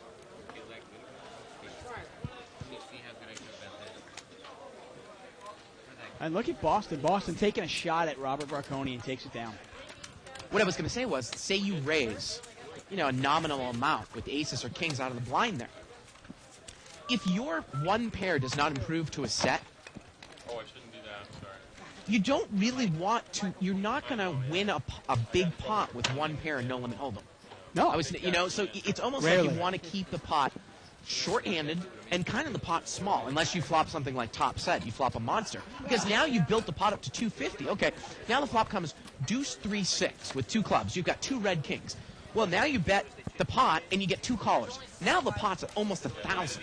Right. Turns turns a third club or something. Kind of the chip count here. Silvestro 1,500. Francois Ron up there. You just don't want to take that much heat with an overpair. Almost $8,500 on the table now. Now let's take a look at the differences. Best of the best of the best. Well, And there we Francois go. up a grand. Ron Rose up about 900. And Robert V down almost 2,000. Yeah, he's really had a tough night there. Cheryl also down about $500. Yeah. And Jerry, who's left, he's down about $500. Don't we all? No, you're definitely right. I mean, Doyle Brunson said it in his book. I mean, he goes, aces, one of the reasons I don't like aces that much is I either win a small pot or lose a big one. The only time that you're ever going to win a big pot with aces is if somebody else has a higher over, or it has an overpair and it's a ragged board, or you flop a set over set, right? Yeah, rarely. Exactly. The Yeah. only two times you really win a big pot with aces is if somebody's got jacks, queens, or kings, flop comes out 8 high. Right. Okay, then you've got the potential for a big pot. Or if somebody flops a set and you flop a set of aces. Yeah, obviously. Yeah. Flop comes out ace 6-4 and somebody's got a set of fours. Hey, that's the best one because the guy with the fours actually puts you on ace king, hopes Right, you have ace king. right. And there's almost no way you can get away from it in that kind of flop. There are times, it's funny, there are times you can get away from bottom set, but it's almost impossible to get away from bottom set in a raised Against pot. a pre-flop raiser. Well, in a Yeah. raised pot when there's an ace on the board. Yeah. Because you would automatically, you would put that opponent on ace king or ace Right. queen, and you would think that they have that hand. Pocket fives for Robert Marconi. And pocket threes for Sylvester. Sylvester makes it $15 to go with the threes. Marconi's going to call. And Francois is going to toss in a couple of chips with ace queen offsuit. And that brings Michael in. Michael's got a garbage hand. He's got jack 7 offsuit. Four-way action Play a here. lot of hands. Play a lot of hands here. 9-6-6 with a couple of hearts. And Robert V still got the best hand. Yeah, he does, but it's hard for him to know that, though. Sylvester's going to throw in a bet here. He's going to bet 50. Into about a $60 pot. I mean, is this the type of flop you're looking for with fives? Now he's going to fold it. Problem is, there's just too many hands you can be losing to. You're not really scared of the board, but you are scared of 7s, 8s, 10s, jacks. Oh, I know what I want to tell you, Dave. Actually, Yes. I don't know if I mentioned this while you were in the booth, but someone actually asked me via an email last week. We have a 10 mix game here that goes pretty strong every day now. Yeah. So anybody that's in the area interested in playing some other games, 10-20 mix, deuce to 7 triple drop, Badoogie, Omaha high low, stud high low without a qualifier, and Raz. Yeah, it's great actually because usually those mixed games you can only find them at really high levels, Right. like 300, 600. Right. And who can practice that game there? Right. But if you want to have fun and come down and play with $300 or $400, you can play 10-20 mix, learn a couple of new games, and have a lot of fun. Cheryl reading her Poker Aces book. That's Ron Rose's book there. And he put himself in. Got a $25 raise here by Francois. Looks like he's got Jack 9 of diamonds on the button, and he's going to take it down.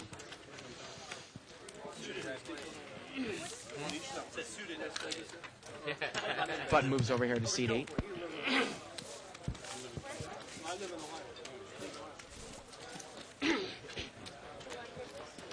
She's in her office. If you want to ask her, she's trying to get on the stream. Button moves over here to seat 8.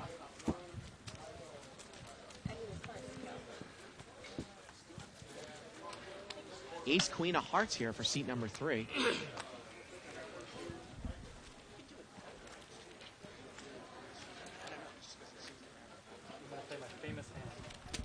Gus is going to raise it up here to 20. You mean X baby? I was gonna play with them. Oh.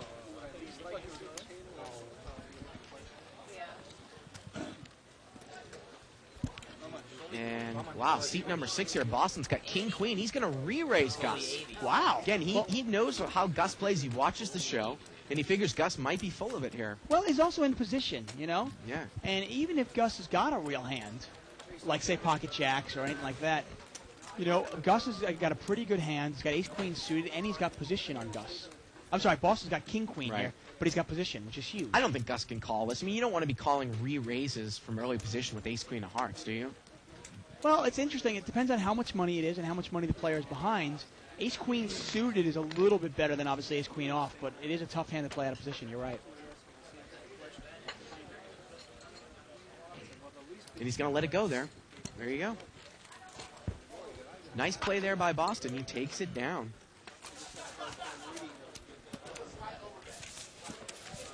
Now, by raising that with king-queen, even if he gets called and the flop misses both players, which obviously it's more likely to do, right? You know, he can make a continuation bet in position and take the pot down.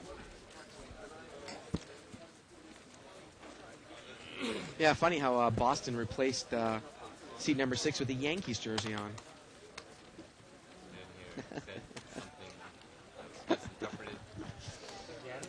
Ray, our camera guy, giving me a little shit, Dave. Gus is going to raise it up with ace-jack offsuit. You know, Dave, the funny thing about, when we talk about baseball, one of the greatest choke teams out there in the history of baseball is actually the Oakland A's. When you look at, the playoff history. Well, their budget's like $8 million.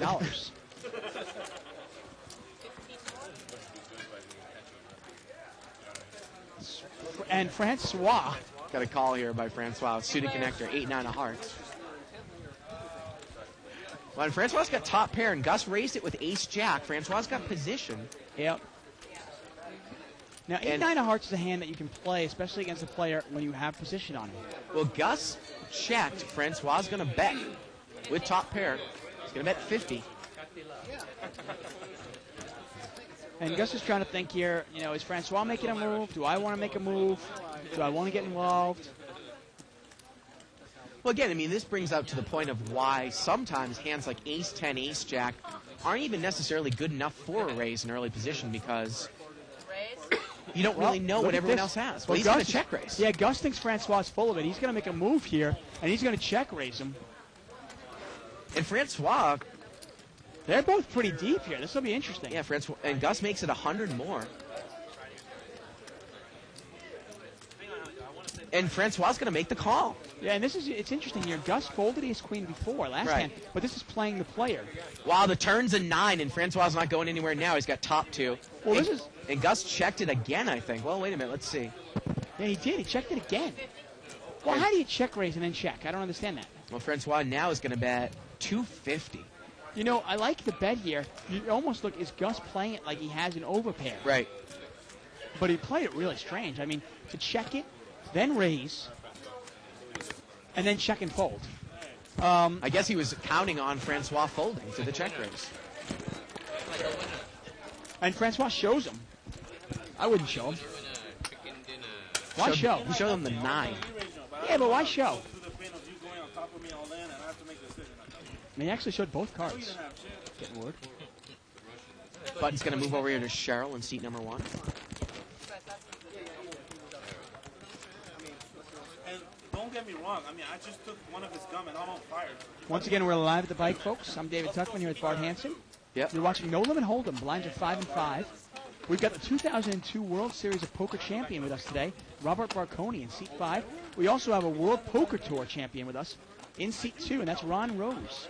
He's made it to 3 World Poker Tour tournament final tables and won one of them. You don't live at the bike? Pretty impressive. If you come here every day... It's like a pretty nice place to live. No, it is a pretty nice place to live. Limped around here. 3-way action. Deuce 4-4 on the flop. No one really has anything there. Oh, that too. Trust me. I love the 400 and 600 games. Check. Checked around. The turn's a 5. Yeah, well, Gus and Ron have now picked up 2 pair. They both have the 5 here, but Ron's got the best hand. He's got him out kicked. Well, Ron checked Gus bet. And let's see if Ron makes a check call here with ace 5. The 5 of clubs was on the turn. That's why we're having difficulty, because we have Ron with ace 5. He actually has ace 6. He doesn't have a pair. Oh. And he folds. Yeah. Okay. There you go. Obviously, I think Ronnie was looking for the 5 of clubs, and he couldn't find it over there for the turn card. Obviously, our show is live. It's right. Unedited and unscripted. Right. Once in a while, we'll make a mistake. Limps in with aces. One guy raises. Another guy goes all in. 3 of them ended up all in pre-flop. He won an $83,000 pot. Pre-flop. And look at this here. Garland with Jack 10 of clubs in seat 9. Barconi's limped in with a suited connector from up front. 8-9 of spades. I don't even remember. Now, this is interesting here. Gus has got ace-queen offsuit in the small blinds. Yeah. Usually you don't see him raise that out of the small blind. Let's see what he does today. Ron Rose has got ace rag on the button. Ace 4 offsuit. Yeah, he hasn't played many hands today at all. The few hands that he's played, he's won, huh? Well, now Gus figures, well, everybody's limped. Let me see if I can pick up or get heads up here with ace queen. Yeah, the interesting thing is now, if I have Jack 10 suited or even 8-9 suited in position on the razor, I don't mind calling. Now that Robert's called, I'm definitely, if I'm Garland, I'm definitely calling with Jack 10. No way I'm folding that hand. The only hand I might lay down is if I'm Ron Rose, but once 3 players call, maybe I call too. Now, but he's not going. I don't know if I'd call with the ace-4 offsuit there. We're going to see three-way action here. Wow, jack, deuce. Garland's got trip jacks. And this is one of those hands. Garland's got the nuts here pretty much, but you got to hope that Gus has got an overpair, and he does not. Garland's going to bet. Gus did not bet that. He Nope. did not make a continuation bet. Usually on a paired board like that, I mean, that's actually a favorable flop. Yeah, it's pretty good. I mean, you got to be scared of the jack. Jack's kind of that. People like to play jacks, but this should obviously is going to probably go bet by Garland and fold. He knows my dad very good. Yeah, he lays it down, and obviously Robert Barconi is not going to get involved with 8-9 of spades. Nice hand there for Garland. I'm behind 100. And Robert Barconi is once again behind 100. I think he's in the game for about 2,200, I want to say. Maybe Yeah. 23.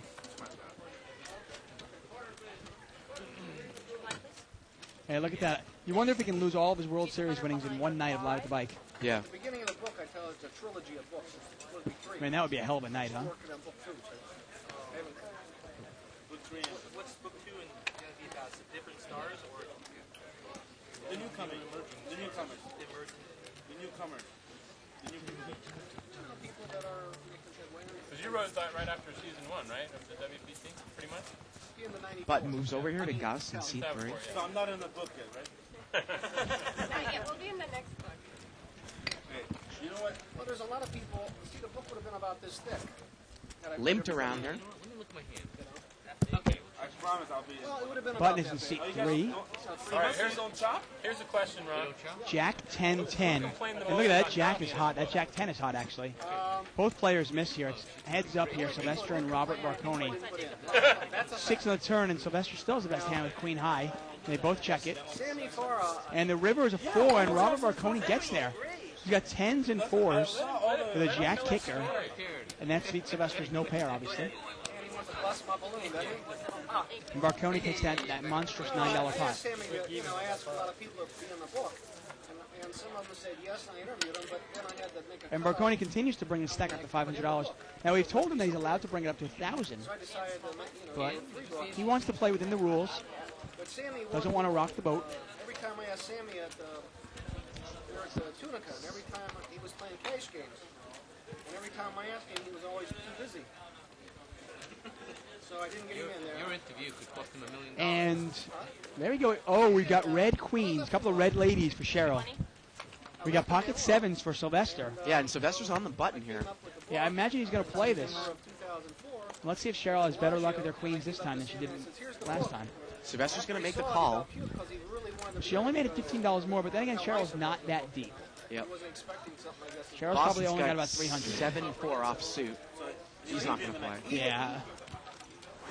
And Barconi's not in there at ace-4 offsuit. So here we go. We're heads up. Off king, 9, king. Well, not a bad flop for queens or maybe for 7s. No. And she's going to bet. I mean, there's only, the kings are obviously an over pair to her pair, but... Now, if you're Sylvester, though, can you think you can get her off of a hand like queens or jacks here?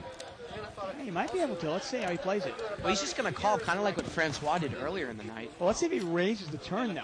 Turns a diamond, but she's got the queen of diamonds. Yeah, I don't think she's going anywhere, but she checks it. Let's see if he can take it away. Well, now there's a bunch of things that he might be able to take it away with. Well, now if she had 2 black queens or 2 black jacks here, she might not call. But she does have the queen of diamonds. Yeah, well, she calls this. If you just give it to somebody else. And she's yeah, she's going to make the call. She's induced this bluff. Now she just has to make sure she calls the river. $75 bet and a call. Here we go to the river. Sylvester needs a 7 and only a 7. River's a Let's jack. say what we talk. It's all good. And it's the jack of spades. And I believe she's checked. And he checks too. He gives up. And she's going to take it down with kings and queens. Obviously, both players have 2 pair. Cheryl's 2 pair are obviously better. She takes down a pretty good pot. Congratulations to Cheryl.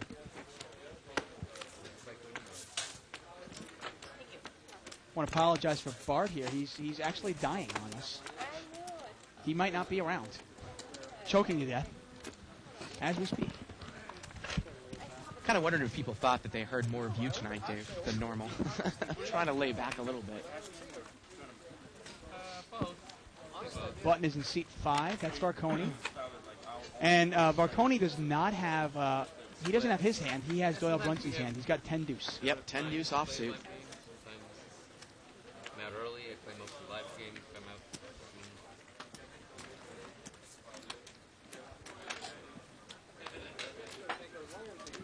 Well, Sylvester's got ace-7 offsuit, and he's in the cutoff. He's the first. Oh, he's just going to limp. Yeah, I was going to almost call the security on here. Keep on stealing our blinds. I'm going to call. Three-way action here. And Boston also in there with 7-4. Yeah, 74 offsuit. Everybody misses it. Yeah, Sylvester's still got the best hand here with ace-7.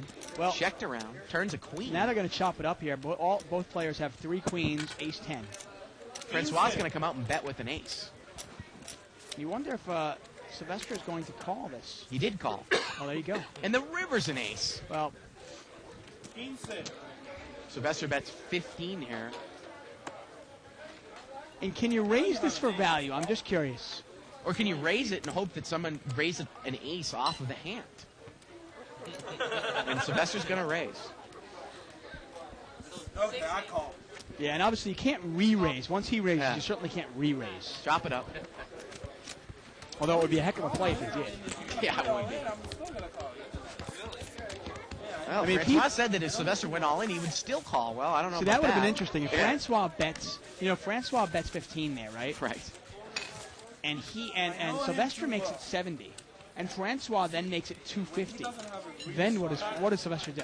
Well, oftentimes, you might be able to play that move in a tournament, but usually people aren't comfortable enough with real money to really put your ass on the line there for $2,000. Right, because you obviously, it's always scary to bluff into what could be the absolute Right, when you don't have it. Right, if you don't have it, you know they might. Yeah. I made a mistake. I thought you were. Sometimes it's a lot easier to bluff, obviously. Let's say I have the ace-high flush draw, Right. but I've missed it. But sometimes if some sort of a flush is out there, but let's say I only have 1 card and there's 3 cards out there, Right. sometimes I can bluff that because I know they don't have the nuts.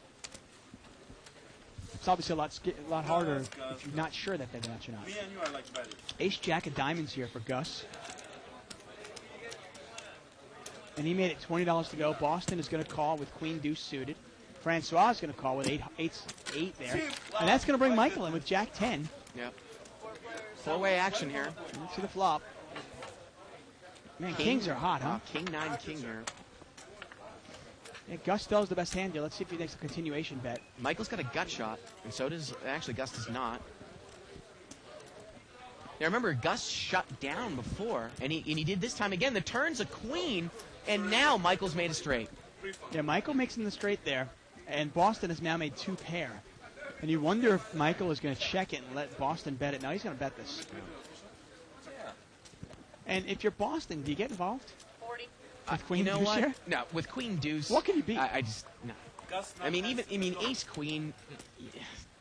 If you have position, you might call and see what happens. Hope to check it down on the Yeah, river. I mean, if the player is tricky enough, like if I was betting, Right. maybe you'd put me on a spade draw, like I picked up a spade draw. Right. But it's Michael betting. And again, like queen deuce is just a bluff catcher here. And he's not going to get involved. You don't call with queen deuce suited for that. Button's I gonna don't move want over to to see it. Francois. I really don't want to see it. Should I flip them over? No, you shouldn't. But we're going to see it on TV anyway. On TV, you can see it. Got about maybe 15 minutes left in the show here. Okay. I call myself all in. I'd probably lose. That way you know what his hand is anyway. Big blind here is seat 9, Garland. I'm still reliving, having fun.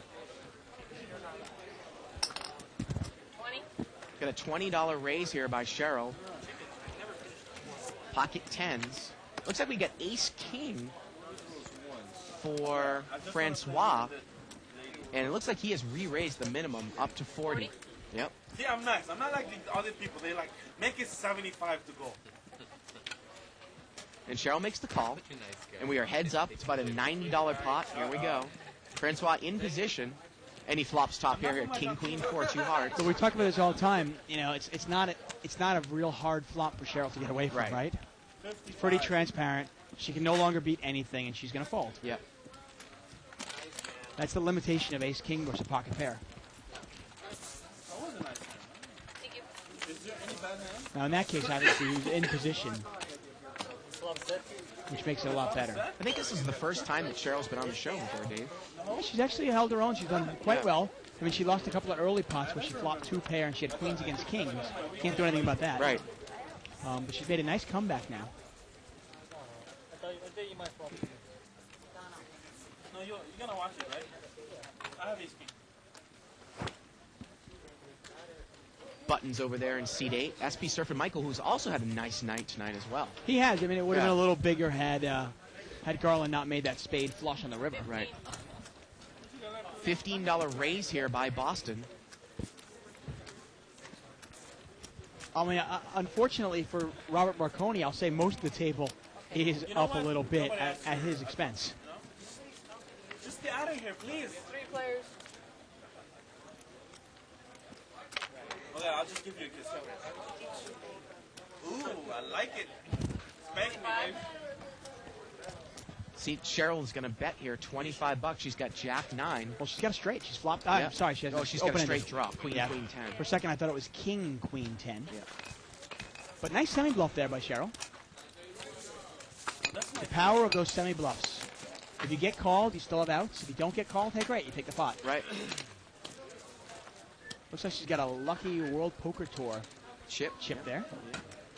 Speaking of the World Poker Tour, Ron Rose in seat 2, World Poker Tour champion.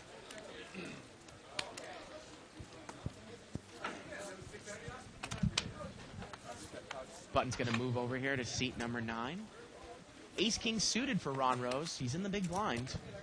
He's had a good night tonight. It's an interesting hand to play out of position. It is suited. It makes it obviously a little better.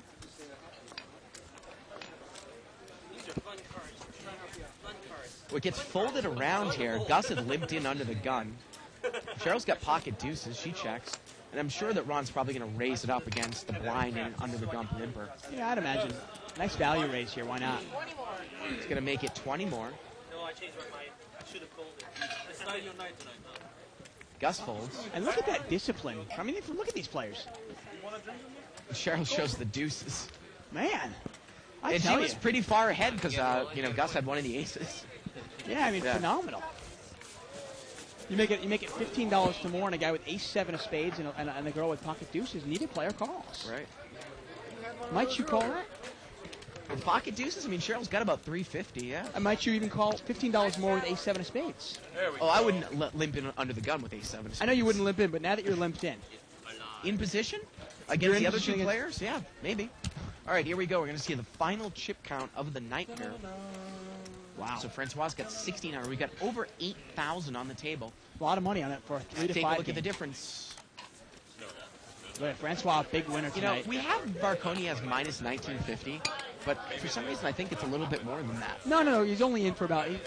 He only did 3 main buy-ins and then a bunch of 100s. Francois got 1100. I think he's in the game for about 2,400. So, but Francois is our big winner. 834 here. And Ron Rose up there, up over 800.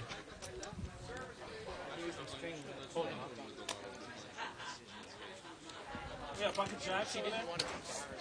Yeah. Seriously.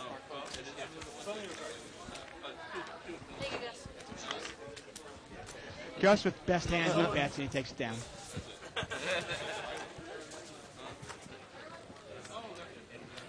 Button moves over here to seat 2, Ron Rose. Here at Live at the Bike, keeping it real.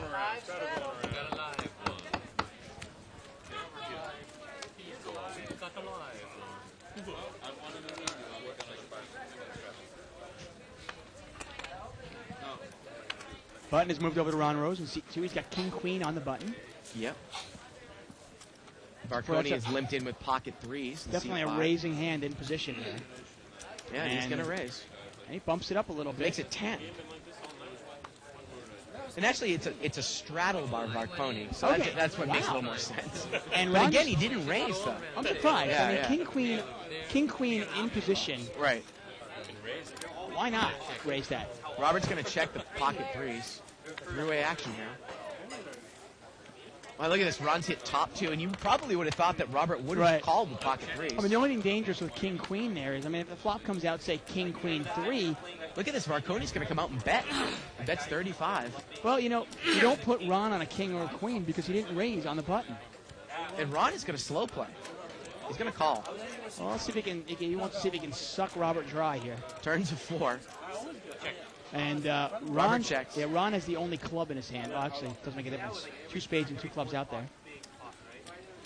And he's going to bet when it gets checked to him. And that'll be the end of it. I don't think Robert's going to call, obviously. Yeah, no, he's not. Yep. And Ron Rose takes it down. Yeah.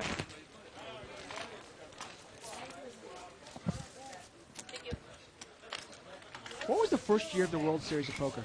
Was it 71? Well, I remember, though, there wasn't a tournament the first year, right? Right. It was just voted the first year of the amongst tournament. peers. Was it like 71? I don't know off the 72? top Johnny of my Moss head. won it, I think. Yeah.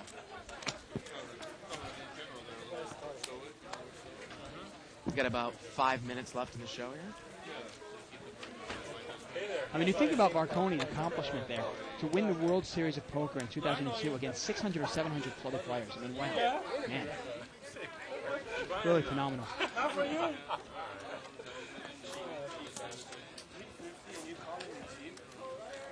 You said you were buying, did you not? Buttons over there to Gus in seat 3.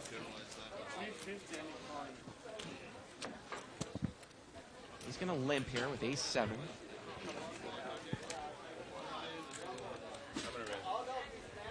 And Boston's going to raise with 8 deuce offsuit in seat 6. Mixing it up a little bit. Yep. And that'll probably be enough to take this pot down. Yeah, he's going to raise it up, looks like to maybe 60. I don't think Gus is going to call it ace 7 offsuit. No. And I imagine Marconi's going to lay down jack 9 offsuit, Yep. and Boston takes it down.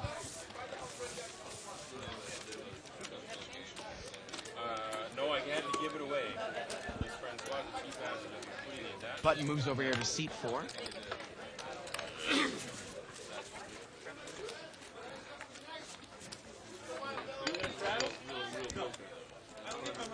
Button is in seat 4. Small blind is Marconi in seat 5. Boston's big blind, $5. First to act under the gun is Francois. Speaking of under the gun, I have a new blog up. If you want to check it out, go to liveatthebike.com on the left-hand side. Under the gun with Tuckman. Check it out. Pocket 10s in the big blind for Boston. Sorry, let me do these first. I'll tell you. And Ron Rose is going to limp in here with ace 5. Limp in from Gus, limp in from Sylvester. And let's see what Boston's going to do with 10s here in the big blind. He's going to raise it up again. 40 more. He's going to make it 40. Now, Robert Marconi's got a little gap-suited connector there, but he's out of position. I also don't think he has enough money to take this one, you know? You need to play a hand like that, you've got to have some good implied odds. And Ron's got ace wheel card offsuit.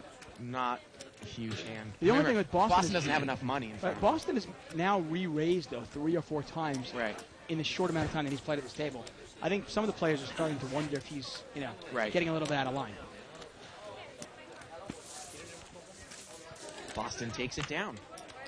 Takes down $20 in dead money. Yeah. So there's a possibility that Scott Huff, right? Scott Huff from Card Player? Yeah. You or maybe both of us might be on his radio show tomorrow night. Well, maybe not tomorrow night. Sometime this week, possibly. Because when he podcasts. Right. If you go to cardplayer.com, so you can check that out. Yeah. Scott Huff does a radio show called The Circuit. Wow, look at this. Boston's got kings. And Michael's got jacks, and Boston has raised it 3 times in a row. Yeah, and this will be the 4th. He's in the small blind. The funny thing is, this is the way you'd like to have it, is each time you raise, each subsequent time, your hand gets better and better. Look at the Gus. He's got ace queen suited. He's going to make the call. Sylvester's got ace 10 of diamonds. He calls. It's funny, by the time that Boston raises this one, nobody's going to believe him. There's going to be $100 in dead money in the pot. He hasn't even looked at it. I'm sure he can't believe it. He might move all in and get called. And the only thing that's going to save Gus in seat 3 is I think Michael might re-raise. Yeah.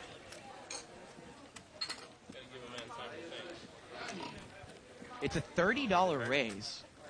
And this is what's great. I mean, the psychology of poker.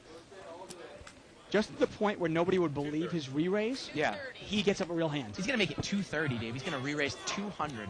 And look at Gus. I can see him over there. He's like, what is this guy's full of it?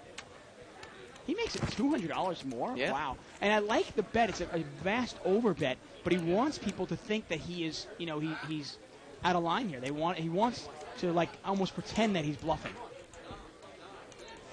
This kind of puts Michael in a tough spot with a guy that seems like he's been out of line. Oh, exactly.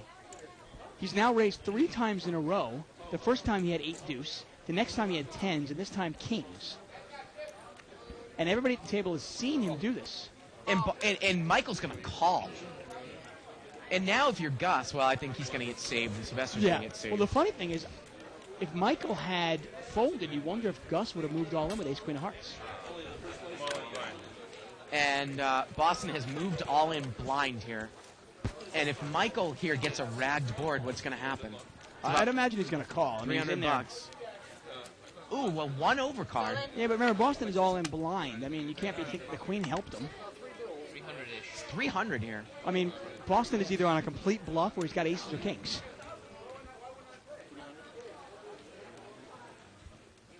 That's going to be, if you're Boston and Michael called your re-raise, the only thing you can beat are jacks. When I move all in with kings and I see that flop, boy, that's going to suck for me, that flop. When I say that is, obviously you can't be a set of queens, set of 10s, or aces, and Michael calls with jacks. Yeah. And this is going to be over turns and 9, and Michael's open-ended now.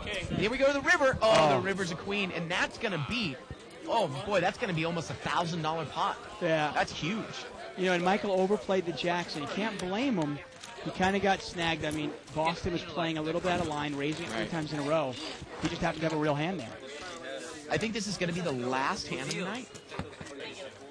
Pretty exciting night at Live Bike. Glad to see that Robert Marconi and Ron Rose could come and join us. Yeah, not often you get to play with the World Series of Poker champion. Yeah. That was exciting. Except you had 2 of his out. Crazier things have happened on Live at the Bike. And one thing I will point out, in agreement with somebody that just posted on 2+2, I'll say a lot of these players, they're comfortable playing 3 to 5, and they're comfortable moving around the $300 or $400 stack. But when they get deep, they get real passive. Right. And you've seen that all night. They're not comfortable with $1,500 or $2,000 in front of them. Probably one of the reasons why Marconi would love to have $2,000 in front of him. He obviously is comfortable with that much money. Right. $20 raise here. And Boston raises again, the 4th hand in a row. Yeah, and he's got a Jack 9 suited this time. Yeah. Went a little far. And Michael's gone up and down and up and down. Yeah, well, he won a couple of big pots early. But he lost 2 tough hands, one to Garland and now one to Boston. Yeah. Actually, I think that Francois is the big winner tonight. Yes, he is. He's up over $1,100. And it was those 2 hands against Marconi. Yeah. With the over pairs against Marconi's top pair. Yeah. Button versus blind. Yeah, both times. Yep. Jack 10-3. And Boston's got top pair, but Sylvester's got him out kicked. Now Gus has got a gut shot. And Boston's going to bet here, and I'd imagine that Sylvester might check raise. Especially if Gus calls in between. Yeah, I'd imagine he's going to check raise anyway. $50 bet. And again, Boston is familiar with Sylvester. And he knows that Sylvester can make moves. So you wonder if Boston's even going anywhere if Sylvester check raises. All the reasons to bet your real hands. Sylvester's going to make it 100 more. You're not going to slow play your set this time, huh? Really good. I mean, I haven't been to final table a lot. I've been to 2, but like the way he analyzed it was good. Is it one more? It's 100 more here. I think you will like it. I think he's a good player. And when a player like Sylvester, who really can mix it up, bets his bluffs and bets his strong hands the same way, it definitely puts you in a tough spot. You don't know what he's got. Is he bluffing? Is he on a straight draw? Or does he have a bigger jack? Yeah, I mean, or maybe even a set. Boston doesn't have much of a draw. He's got a backdoor heart draw. Like it gets your short stack, how you should play your short stack. If you're, even if you put Sylvester on king-queen here, you might not want to get involved. And he gets rid of it. Yeah. And that is going to do it for us tonight. What an exciting night. Yeah. Now, of course, we are not going to have a show tomorrow, and we may or may not have a show on Thursday. Right. I think it's probably 70 to 75% yes on Thursday. Yeah, I've seen you play. Well, that's going to do it for us tonight. So check back in here. We stream live cash games every Monday through Friday from 7 to 10 Pacific time. So for Dave Tuckman, everyone here in the booth, I'm Bart Hanson. Good night, everybody, from Live the Bike. It's here. It's big. And it's closer than you think.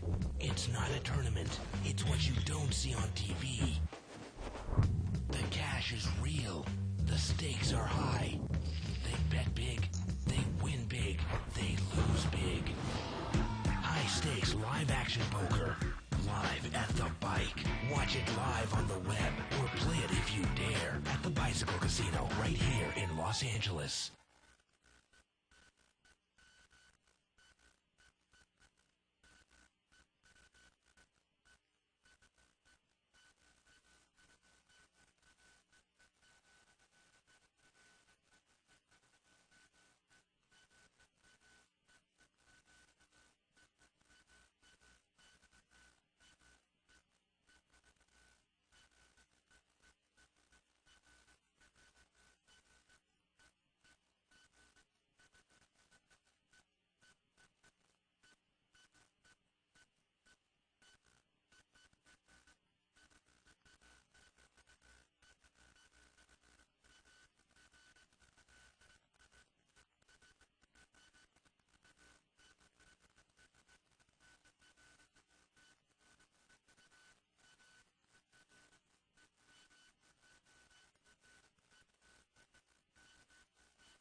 Thinking back, how many hands did he